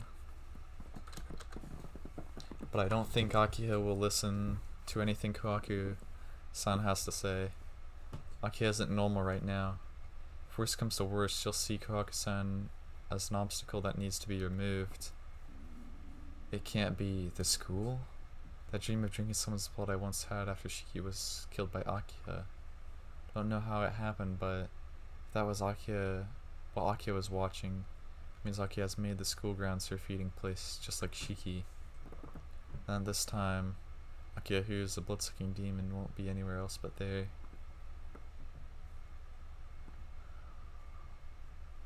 And I return to the place. It's quiet. The giant building bathed in moonlight does not look like a building that holds hundreds of students. For a long time, it looks just like a monolithic tombstone abandoned long ago, forgotten by memory, forgotten by time. My head starts to throb lightly. I ignore it and go through the gates. Yo, this is about to get crazy.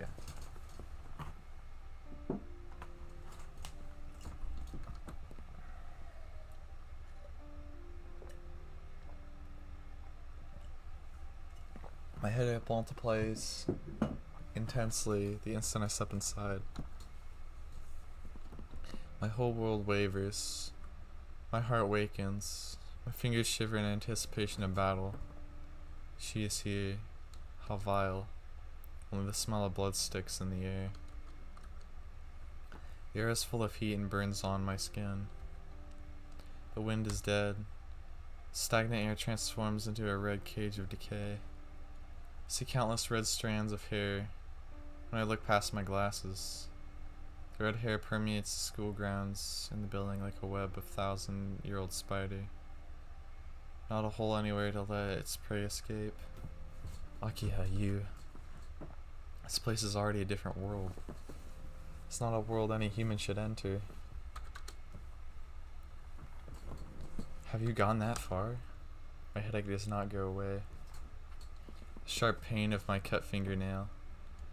My heart lifts up, a rhythm of delighted sobs. I take off my glasses and grip my knife. How long has it been since I faced these lines? I never thought I would take off the glasses I received from Sensei of my own free will. I didn't think even in my dream that I'd be using them to face my little sister. I don't have time to complain. Everything is said. All that's left is for me to cut through this red lock of hair. Burning. Entering the sem inside, the temperature is even hotter. Burning. I know what this heat is. I saw it in the dream. The vampire that attacked a young woman entered the school grounds, and then... Burning. Dragging that body, went into that place. That room was the killer Shiki, that the killer Shiki was once using. The silver moon looks down like a snake at the accursed. Burning. In this classroom, Akiha. Nausea fills me as soon as I enter. Between the desks lie the collapsed bodies of girls. 1, 2, 3. All of them have completely lost consciousness. Their necks are trails of blood. Yo, but my question is, how does this school not think any of this is kind of sus? On their necks are trails of blood. In the middle of it all, that red-haired monster is laughing. Oh, Nissan, you couldn't wait until tomorrow. She greets me with a trace of malevolence. Thump. That impulse assails me as soon as I see her. I desperately suppress the urge with all my strength. The moonlight screaming through the window illuminates her. I haven't moved a step since I entered the room. My instincts scream at me, but this is bad. The thing is something beyond what I expected. The Aki that exterminated Shiki pales in comparison to this. I'm surprised. You aren't supposed to be able to walk, yet you force yourself to come see me? I'm happy. Guess you finally understand my feelings. Her voice is full of happiness. Thump. My reason cries out. Shiki cannot win against that thing, so you can't make it angry. Don't let it be your enemy. If you do that, you will surely be annihilated. Thump. Even still, I can't run away now. Akiha, where's Kohaku-san? The air itself stiffens from her overpowering presence. She grinds her teeth in displeasure. She's over there. I don't know what she was thinking, but she's now receiving her punishment for raising a hand against me. She looks to the wall beside me.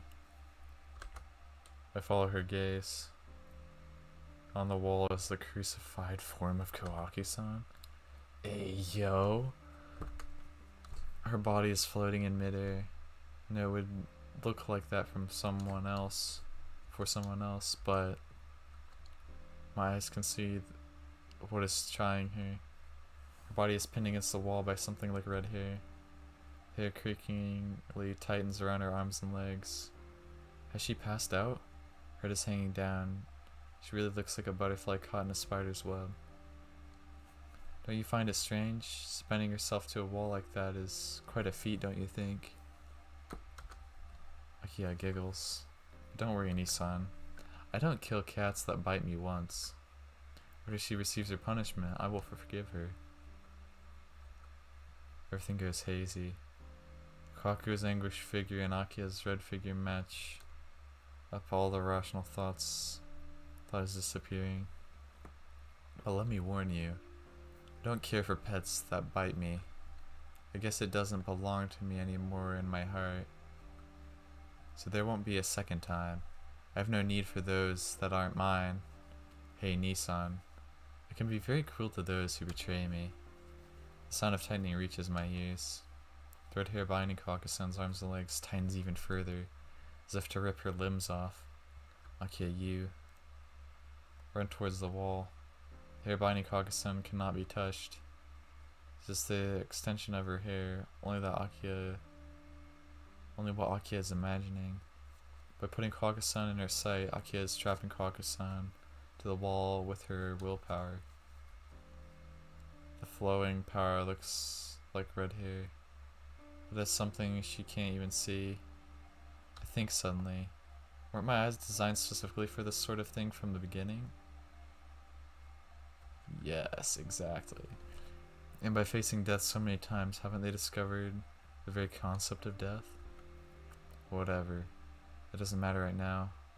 If I can't see it, there isn't anything I can't cut.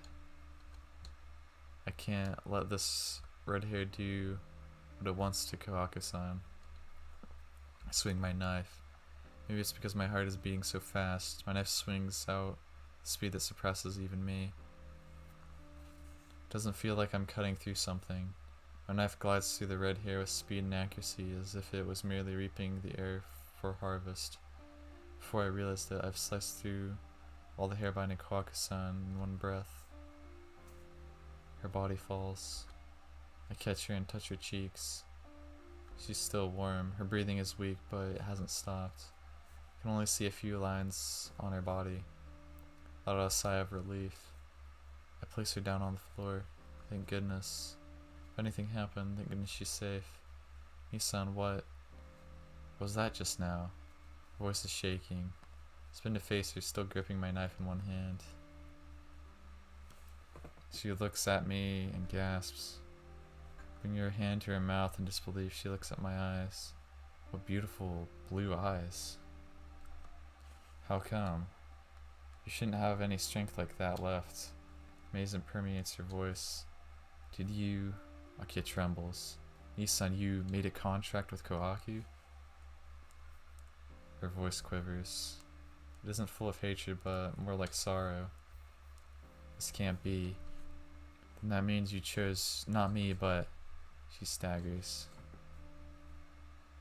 She leans against the window with eyes full of stunned surprise. Her face is pale and she looks like she will vomit.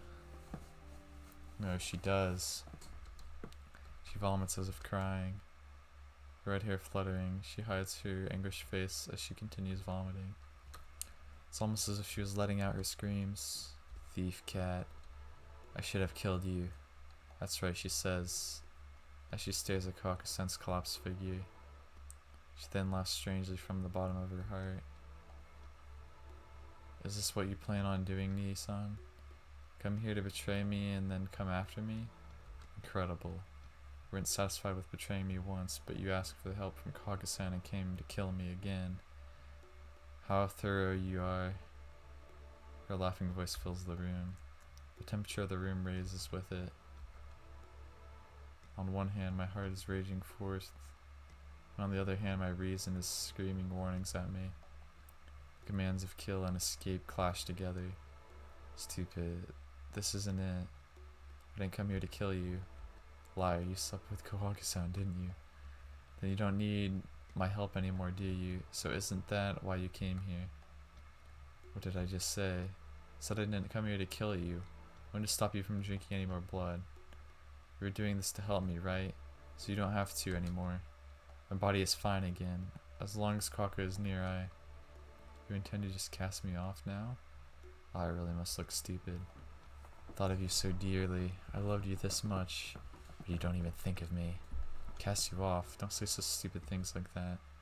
You're very dear to me. Whatever you want, I can't say the words. I will do them. I know what it is she wants, but I can't do that. I can't betray Kohaku-san again. Liar.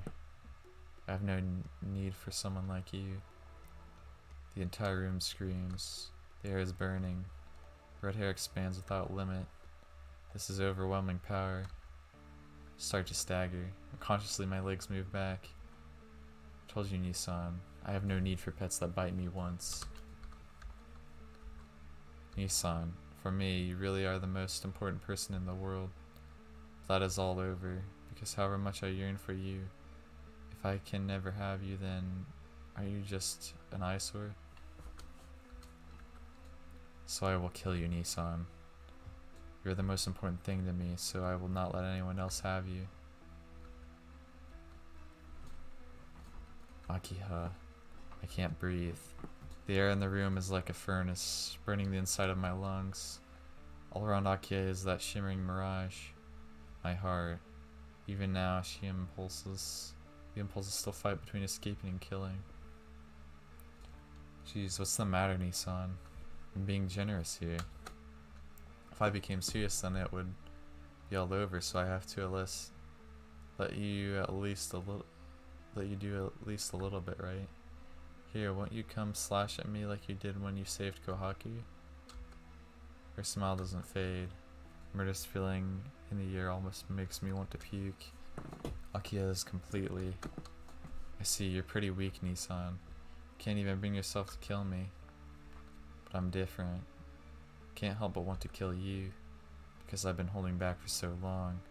Your blood, your flesh, your warmth, your shape, everything. I always dreamed about making them completely mine and mine only.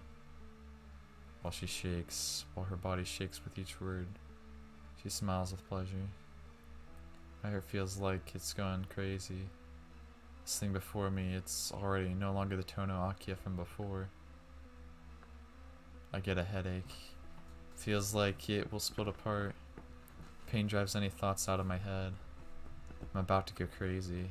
My head hurts this much I will go crazy and feel like fighting Akiha to the death. Yo. Well then, let's fight to the death, Nissan. The Tono and Nanaya families have always had that in connection. There's no need to hold back, right? She takes a step closer. Red hair around the floor shakes. I don't care if you can't even do that. Spew of lies like you should just die here. She splits these last words. Like the time she kills Shiki, she stares at me. The ground jumps up at me. That which cannot be seen, the red thing that looks like a fiery aura, tries to engulf me. The sound of something striking the ground echoes through the hallway. Huh? There's something wrong. The instant before I was to be enveloped by that fiery aura, my body instinctively sensed the danger and jumped back. Took a giant leap backward and jumped again once I landed. With that, I made it this far? My breathing goes wild. The speed isn't natural. I was so fast that I disappeared from Akiha's vision in that instant. If I didn't do that, there was no way I could have escaped that fiery aura. In that dream, Akiha plundered Shiki's body with just her stare. I am in the same position Shiki was.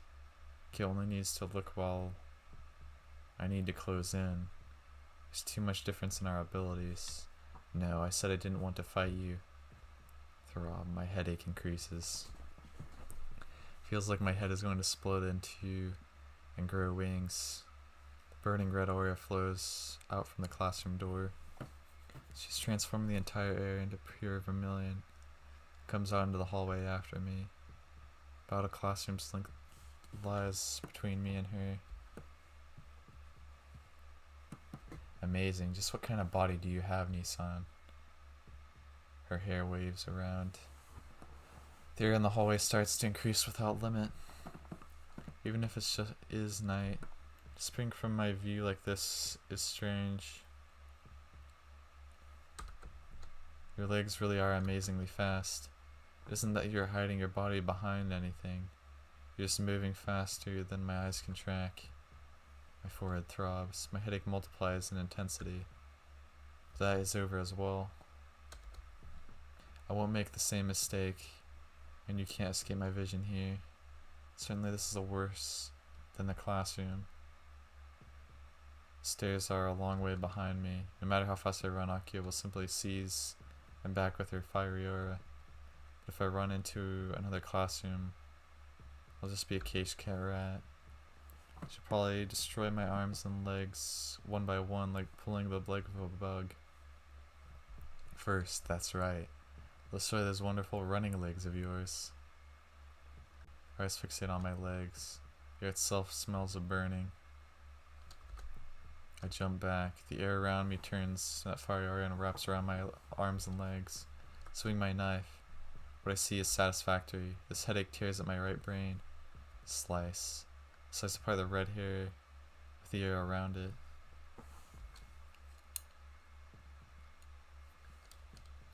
Akiha moans and stares at me full of hatred.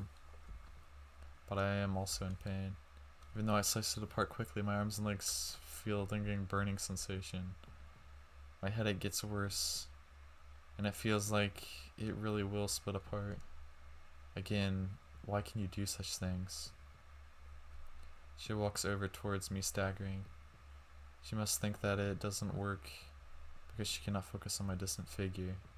Well, that's probably right. Her power works proportionally to the clearness of her vision. Because we're in a building in the middle of the night, her fiery aura is slow in catching me. If it was daytime, her vision and the fiery aura would probably be the same speed. If that was the case, I wouldn't be able to kill that aura fast enough. I pull back with the burning still in my legs. Akiha follows. Since we are cautious of each other, we keep our distance as we shift down the hallway, and then a figure emerges from the classroom we were just in. My mind freezes. My headache and heart beats disappear. This can't be happening. Why did you come out? Why can't you stay passed out in the classroom? Akiha-sama. It turns to face the voice behind her. I feel despair creeping all around me. Please stop. If you do this, you'll only hurt yourself, Akiha-sama. When you keep drinking blood and go insane like Shiki-sama, you will still suffer. Swaying, wavering. Like she will collapse at any moment, Kohaku-san walks towards Akiha. Stop. My outcry can't reach her. To get to Kohaku-san, I have to go past Akiha. How can I do that? You can still make it, Akiha-sama. But if you kill Shiki-san, you really will turn into a Tono demon. Akiha looks at me and Kohaku-san, and then it's too late. I already am a blood-sucking demon. I won't listen to what you have to say anymore. Suffer? You don't know anything about what I'm feeling, so don't try and lecture me about it, Kohaku. This feels wonderful. I can understand what Shiki was feeling. This is the first time I've ever felt this kind of freedom. So I can't go back now. You're wrong. That is only what you're telling yourself. Isn't it just that you killed Shiki-sama and Shiki-san found out about everything, so you want to make everything like it never happened? But that is something you cannot do. No matter how crazy you may act, you really... Silence. Don't try and act like a good person after setting us up to kill each other. Kiss hair dances in the air. This is entirely different than the amount of power she directed against me. You must be satisfied. Just like you planned, Nissan and I are fighting to the death. Your revenge is now complete, right? Kohaku-san's words are cut off. I see, Nissan doesn't know. The Kohaku was merely manipulating you so that you wouldn't be confident in yourself, Nissan. Kid directs her gaze towards me as if she was winning a debate. Didn't you think it was strange, going to sleep early every night, having your memories obscured? That was all Kohaku's doing. She prepared your drugs instead of medicine. And then all she had to do was whisper in your ear while you were high. You are the killer stalking the streets, was all she had to say. And after making you a killer, she tried to get you to kill me. No, even if you didn't become a killer, you just had to walk the streets at night. She made this elaborate play, pitting you and I against each other. Kohaku prepared everything with a smile. In order to carry out her revenge against the Tono family, Kohaku deceived even you, who had no connection to this, and completed the situation we are in right now. Yeah, it seems so clear now. That's why Kohaku-san would always appear at the right time, always telling me what I wanted to know, always giving me medicine when I couldn't sleep. But still, for Kohaku, you and I are just pieces to complete your play. Don't you understand? To Kohaku, you are nothing more than a tool. But still you chose her over me?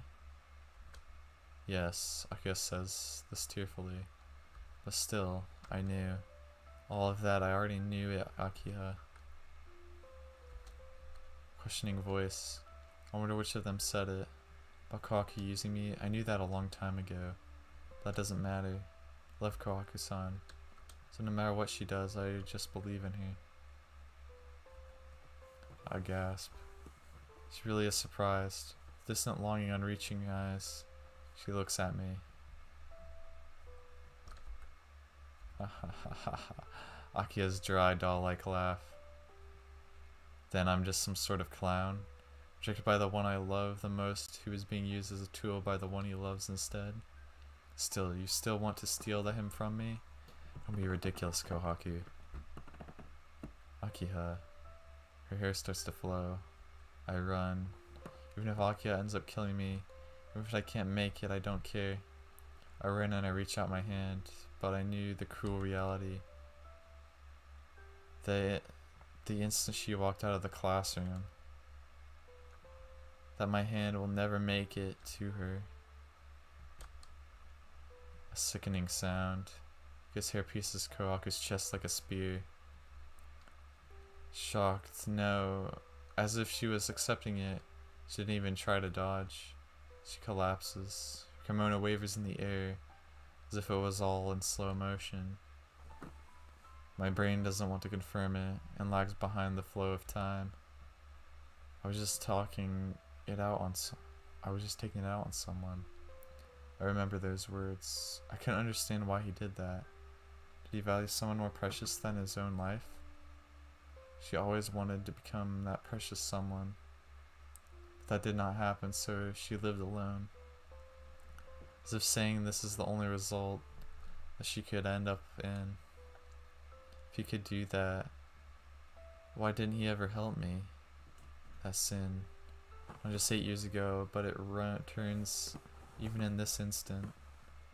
I thought it was so strange. Why were the people around me not as kind as he was? Her falling body, in that instant. Even with her eyes clouding over, I see Kohaku smiling at me, or so I think.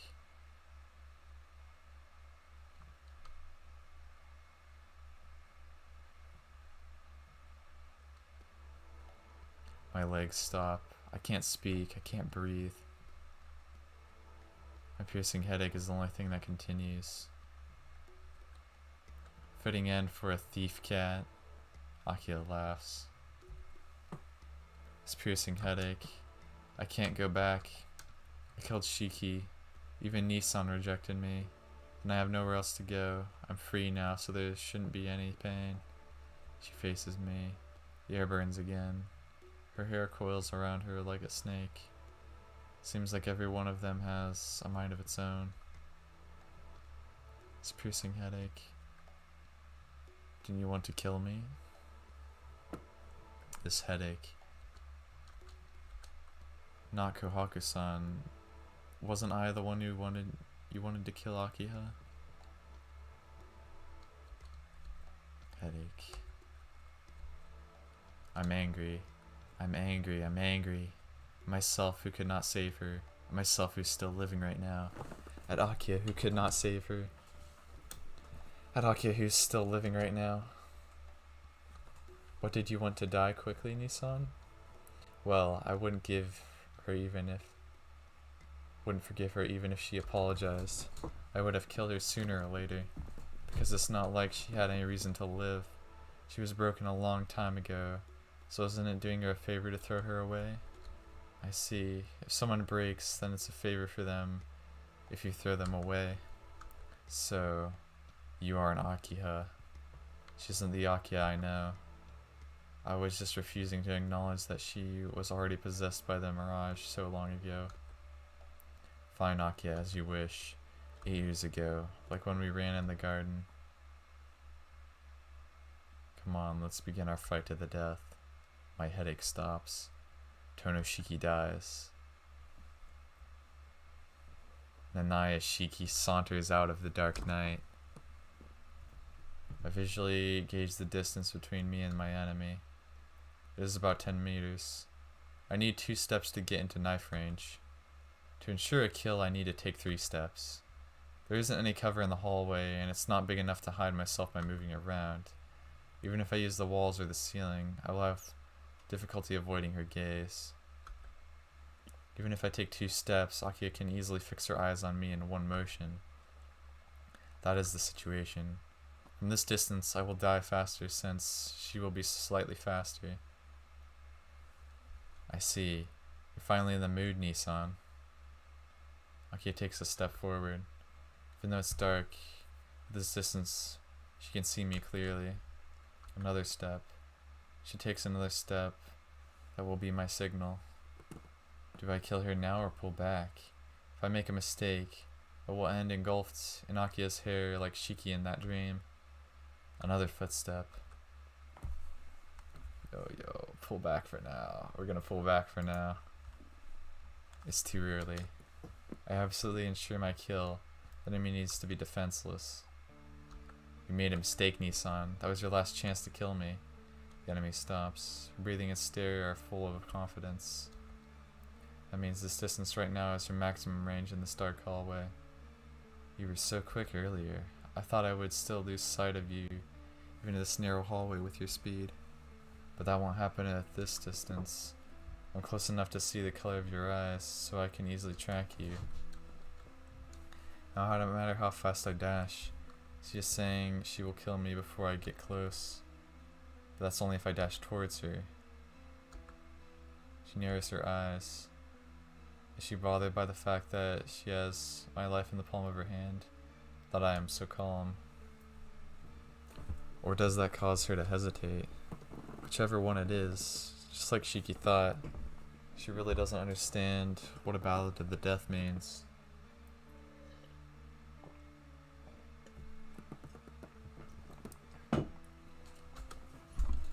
You look like you're planning something, Nissan. She says the obvious. There's no need to answer. Is she stupid? I mutter and switch my knife to the other hand. I take it from my dominant hand and place it in my left. I have figured out her range. All that's left. Ridiculous. You're getting scared now. I'm not scared. The one being scared and not able to move. Okay, you can kill me, right? Then you should do so. If you do nothing, I'll kill you the next time you blink. I'm about sick and tired of seeing your face. The air around her swirls. Desire to kill starts to embody itself in her red hair. Her gaze, the surrounding air that turns crimson and tries to warp around my arms at the same time. I leap back. More than anything, I slice the red hair coming to wrap my dominant hand. Akiha's clipped voice. I then switch the knife to my free dominant hand. I slice the hair around my left arm. It took a bit to free myself on this hand. I can't feel my left arm. I can't see any wounds, but there isn't any sense or feeling. See now, that's what it does. I jump back even more. The red hair chases me. It isn't as quick as before, but still wraps around my limbs. No, chasing isn't the right word to use. There is no way to escape this red hair. When she sees me, it is already wrapped around me. It is wrong to imagine doing it or avoiding it. If it's there, it's there. If it's not, it's not. Like the air touching my skin, the red hair is already wrapping around me. If there was no way to escape from that attack. If there is anything I can do, it is before Akiha steals something from me. I have to cut that pipeline. That red hair of hers. The interval between her seeing something and stealing from it is only an instant. But if the target isn't clear in her vision, there is a small time before she actually steals from me. Before she can steal too much from me, I cut the hair to avoid a fatal wound. That's all I'm doing. Even though I can see her image of red hair, it doesn't make a difference that her ability is overpowering. Maybe she's taking it easy, but she follows me without running. I cut the hair that comes to blind my arms, legs, and body continuously. The left arm that I sacrificed to confirm her power doesn't move at all. There's no pain, there's no blood. Despite my clothes, I can tell that a big part of the flesh is taken away by burn wounds. What's making me uneasy is that the open flesh sends sickening cold air into me. Thanks to that, I can't concentrate fully on escaping. My efforts to escape Akiha's gaze gradually become slower, and I soon stop. And it now becomes Akiha's range. Oh, what's this? All you can do is run away. I told you my prey will only end up being earning. She must be confident that I've been driven into a corner. She stops walking and glares at me. It's over, Nissan. Isn't it going to be fun? You're going to be killed by me without leaving a trace. I told you. Something like that is useless excuse is Akiha. Crash. I jump back to the stairs and jump down them without using the steps. I hear her voice coming from above. I was only jumping straight back this whole time, so she could not react to me moving sideways. Well, I plan to reach the stairs while moving back, so it's no coincidence. Why, you stand still. Akiha looks at the stairs to try to see me. Now, before she can do that, I jump down one more time. Flying down the stairs a second time causes my knees to protest in agony. I ignore it and run to the hallway. I hear the dry sound of Akiha's footsteps rushing down the stairs. Window. This is the second floor. I can jump down outside and still be okay. But then I'll end up like Shiki. I've repeated what happened in that dream this much, so I shouldn't have to copy what Shiki did to every detail. I enter the hallway. Even on the second floor, the red hair fills the air. They're like live blood vessels. The feeling in my legs disappears and I collapse to the ground. My left leg is wrapped in hair.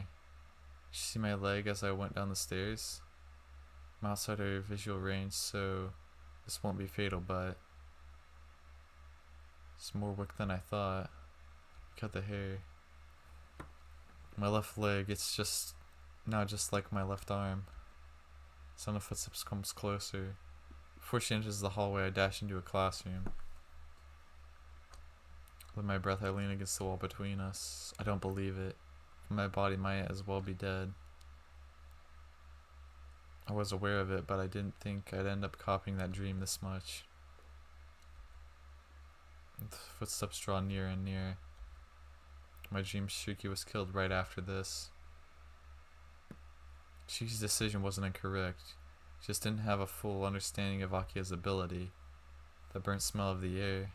The temperature scorching resemblance of deep summer. And the body parts that disintegrate with burning pain. All of these facts made Shiki think that Akiha's power was burning the enemy. But the truth is just the opposite. Akiha entangles her target with her red hair and completely steals their heat. This causes instant freezing, followed by vaporization, making it look like it's disintegrated. If it truly was burning, then matters would be hopeless once the flame was lit. No matter how many times the red hair was sliced, it's not possible to cut off your own body. Board is just stealing and taking in. Therefore, even if I get completely wrapped in the red hair, as long as I cut off the hair before I am completely drained and kill Akiha herself, then there's no problem. While she lives, she can turn her target into an inferno. But that illusion of fire will die when Akiha dies. I was already prepared to have my left arm burned when I stuck it out. I was prepared to cut it off from my shoulder once it lit up. There was no need for that. His ability will not kill me if I can stop Akiha herself. Since Akiha is not a true flame user, a surprise attack cannot end up in mutual death if she dies before me. I hear a sound. I hear a footstep right behind my back. Without a doubt, Akiha is about to pass the classroom without even noticing I'm here. Kill her before she notices me. That's what Shiki does. Kill her before she notices me.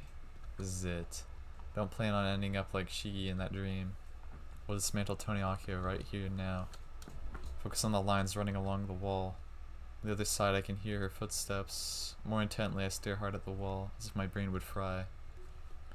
The footsteps are right in front of me. Across this thin wall, Akiha is walking, completely defenseless. If I do this well, I don't even have to do it myself. Tony Akiha will die being crushed by the wall.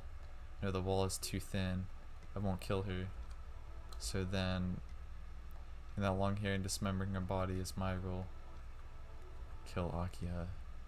The no longer human Akiha. She is someone I can kill. She is no longer human, but still. But Akiha is Tonoshiki's younger sister. Do that. Just because she isn't human anymore. Headache. But the headache was gone, so why? The headache. Pain feels like my eyes will burst from my head. It's because I tried to see the lines on the wall. My head, it hurts. If it hurts this much, my recent self feels like it will go away. Don't think. Ignore the headache. If I think right now, I will definitely recognize my mistake. Before that happens, before I return to Tono Shiki, I have to kill Akiha before she kills me. I swing my knife with all my strength. A dry sound. With one giant swing, I draw a circle in the wall with the knife that cuts cleanly through the wall like butter, and then, facing the hallway, I kick down the cut wall. His voice almost sounds comical. It's only natural. Having a large circle suddenly appear in the wall and burst out against her, she should be surprised. And it's all over. I jump through the opening in the wall into the hallway. Over here, my figure is completely hidden from Akiha's view by the wall. The collapsing wall rushes towards Akiha. Red hair wraps around it. It even steals heat from inorganic things. The wall starts to break apart, but before she can break it down, my knife dismantles it. Pieces. The wall falls into crumbs of varying sizes. It all happens in an instant. The scene, it lasts for 1 instant. Her hair races back up, wraps around my body, but it is too late. Scythe through both the wall and the fiery aura around her. She won't be able to instantly pull out more heat, not that it matters, because my knife is far faster than her hair as I push her down and get on top of her. Akiha's voice, my knife is raised. All I have to do is pass through the line running from her left collarbone to her left right lung. Akiha's hair is wrapping around my arm. It flows around my neck, around my body. I know that if I wait, instant my body will be vaporized. But this headache does not go away. My head hurts, Akiha. Even though the command to kill repeated itself so many times in my head, and I hated you so much, but still. Why? Why did I wake up? Why did Akiha suddenly look like her old self? If it wasn't for that, I would have brought this knife down, but still. My skin is burning. The hair that wraps around my body steals my heat. My vision starts to fade. I can't force Akiha down. With a breath, my body is so light now that it feels like Akiha could blow me over with one breath, but my arms are still alive. I can still make it. If I don't die, victory is mine. As long as I can kill her now, she can't steal any more of my heat. Still, for some reason, I can't bring down the knife. How incredibly naive. Akiha will kill me without hesitation. I already know that. Because Akiha, she's not the Akiha from before. But still such a thing. Just can't do it. Headache. It has bothered me many times, but I have to think it this time. I was wrong, thinking I could just because she isn't human. She's not like the old Akiha, it's acceptable to kill her. No matter how much she changes, Akiha is still Akiha. Always helping me, always waiting for me, my dear sister. Dad, why did I think I could hurt her? My headache disappears. The strength in my body also disappears. My mind dims. I pull all my strength into my arms so my knife will not descend on Akiha. Why won't you kill me? Akiha's voice. I'm a vampire, right? Monster that feeds on human blood at night. I'm trying to kill you right now. I even killed Kohaku, so why? Why do you have that sad look on your face? My heart is still being stolen. And like me, Akiha really has no mercy. Already, my body feels cold, as if I already died. It's not fair to die looking like that. I'm the one to blame here, so you should hate me to the end. Can't you even say that you hate me for killing Kohaku? Kohaku had to hate me too. I'm the daughter of Tono Makisa. I kept her bound to the mansion while I knew her feelings. That's why I thought it would be okay if it was Kohaku. She wanted revenge on the Tono family, then I would play along. But if drinking her blood made me less than human because she hated me, I thought it couldn't be helped. I see. Akiha was the same as me. She knew that Kohaku-san plotted on our downfall, but still. But it couldn't be helped, right? I had no way of making it up to her. If she wanted it, then the most I could do as a member of the Tono blood was to support her. That's wrong. I surprised myself as I voiced my thoughts. I'm still alive, it seems. What? Nissan, I can't hear you well. That's wrong, Akiha. Kohaku doesn't hate anyone. She didn't wish for all this because she wanted to. That's right, it's just that she couldn't find any other purpose, so she acted out that plan. That was all she could do. All she could do was try with all her might to deceive herself into thinking that she had a purpose to live. Aki, I think I led a happier life compared to you or Kohaku-san. I'm sorry, I don't know. Neither your pain from being bound to the Tono family, nor Kohaku-san's pain. Where this was all she could do. How ironic. No one is to blame. Not me, not you, not Shiki, not Kohaku-san. No one is to blame. So why? Why did we end up choosing to kill each other? Nissan, maybe you can still make it. Like you're still being pinned. She looks up at me aimlessly as she says this. You'll die soon, Nissan, but if you kill me, I think you can make it. Well, Kohaku is no longer alive, so I can't say that for sure. Her eyes turn serious as she looks up at me. Right, so please hurry up and swing down your knife. That will save you. He sulkily says those ridiculous words. Jeez, I'm saying that if I could do that, I would have already done it a long time ago. Fine, if you can't do that, then I will be the one who survives. Okay? Starting tomorrow, we'll turn these streets into a painting of pure hell. I'm just Hisui, but I will make people like your dear friends suffer. You can tell she's pretty serious. Baka, if you did that, a scary person from somewhere would come and make things difficult. I bet there's a skilled vampire hunter out there that would fight you both day and night. So don't think about painting a scene of pure hell. If at all possible, I want her to resist second blood, even though it might be hard. Just live like she did before all of this. Why do you look at me like that, Nissan? No longer the Akiha from before. But now I want to bite into your neck. It's like Shiki, I'm a crazed possessed monster, right? And you should return to how you were before and kill me once and for all. She pouts and looks at me. It was all my fault. Says I should kill her? That's certainly my own words from before. But that isn't good. I can't do it. I can't kill you, Akiha. Thinking about me from before, but I'm different. I'm not the Tono Akiha, you know. No, that has nothing to do with it. Even if you were possessed and it was to destroy that Sono Shiki, I cannot harm Akiha, Tono Akiha. I love this black-haired girl who forgave me so much these past 8 years. Even if I love her as a sister different from the way she feels. Okay, you're my dear sister. I can't ever hurt you. Kay opens her eyes. Shoulders fall as she lets out a deep breath. What are you saying? You've always hurt me, Nissan. If you can't even realize that, then you really are dense, aren't you? Whispered voice is very gentle, and then she brings both her eyes on my stopped hand. With just that, I can see her intentions. Try to pull back, but I have no strength. Just like she said, lost the freedom to control my body a long time ago. Stop it, Akiha. Frantically raised my voice.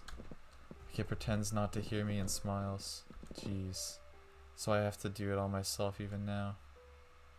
Her smile seems happy, but also full of sadness. She puts power into her hands. The knife descends, but that's not where the line is. Just her heart. If that is pierced, it will be fatal and painful. Akiha, I can't stop my arm. I can't prevent Akiha from doing this. How can this happen? In the end, I tried to save 2 people important to me, but I'm about to lose them before my very eyes. No. What is it? My arm is stopped. Akiha's 2 hands pressing down on my hand. as if embracing them. Someone drapes over them as well. He looks disbelievingly at that figure. I, just like Akiha, stare blankly. Kohaku? Yes, Aki-sama, it's me. It's me, so please let go. A face close to tears, Kohaku-san pulls the knife away from Akiha. Kohaku? Akiha is in a daze. As if the demon that caught a hold of her has completely left, she stares at Kohaku-san in surprise. I see. You were alive, Kohaku. Yes, Aki-sama, you only made me lose consciousness. The last instant you held back from killing me. Her eyes flicker with sadness. Even while possessed by fury, there was still a humanity deep within Akiha. That what saved Kohaku-san and Akiha. Akiha sighs. She closes her eyes and lets out that breath. Goodness, I guess this means you've won everything. You're alive, and this is the end of the Tono bloodline. But maybe it's for the best. To be honest, I was thinking of resting too. Her arms drop to her sides. Go ahead, Kohaku. Nisan wasn't able to, but you can kill me, right? I tried to kill you, and I'm the daughter of the hated Tono Makisa. Kohaku-san holds the knife and stares at Akiha. She shakes her head. It is terribly quiet. Like a melting ice, time flows by calmly. That's strange. I wonder why even Kohaku can't kill me. With her eyes still closed, she speaks softly, as if she was sleeping. Of course. It is because I like you, Akiha-sama. Clang. The knife Kohaku-san was holding clatters to the ground. No matter how much you hate me, I want to always serve you. So Akiha-sama, if you feel sorry for me at all, please do not die. If you die like this, I will go back to being the Kohaku from before. You're asking something pretty difficult. A deep sigh. Akiha averts her gaze as if she was pouting. But I guess it can't be helped. I owe you from before, so I won't do anything for now. Same for you, Nisan. I will think that's good enough for you two. You two love me as your sister. Her hair flows. Binding around my body disappears and I collapse to the floor. At some point the sky became deep and clear. A silver moon. The pale hallway now shows no trace of the fire Yara. Akiha's hair is still red, but the mirage that burdened her is long gone. Now with Kohaku-san here, Akiha should be okay. My mind starts to recede. My cold body starts to drift towards sleep, but before that, I watch the peaceful moonlight and think. After a while, after I've gotten used to living in the mansion, I think selfishly that we'll be living happily like right now.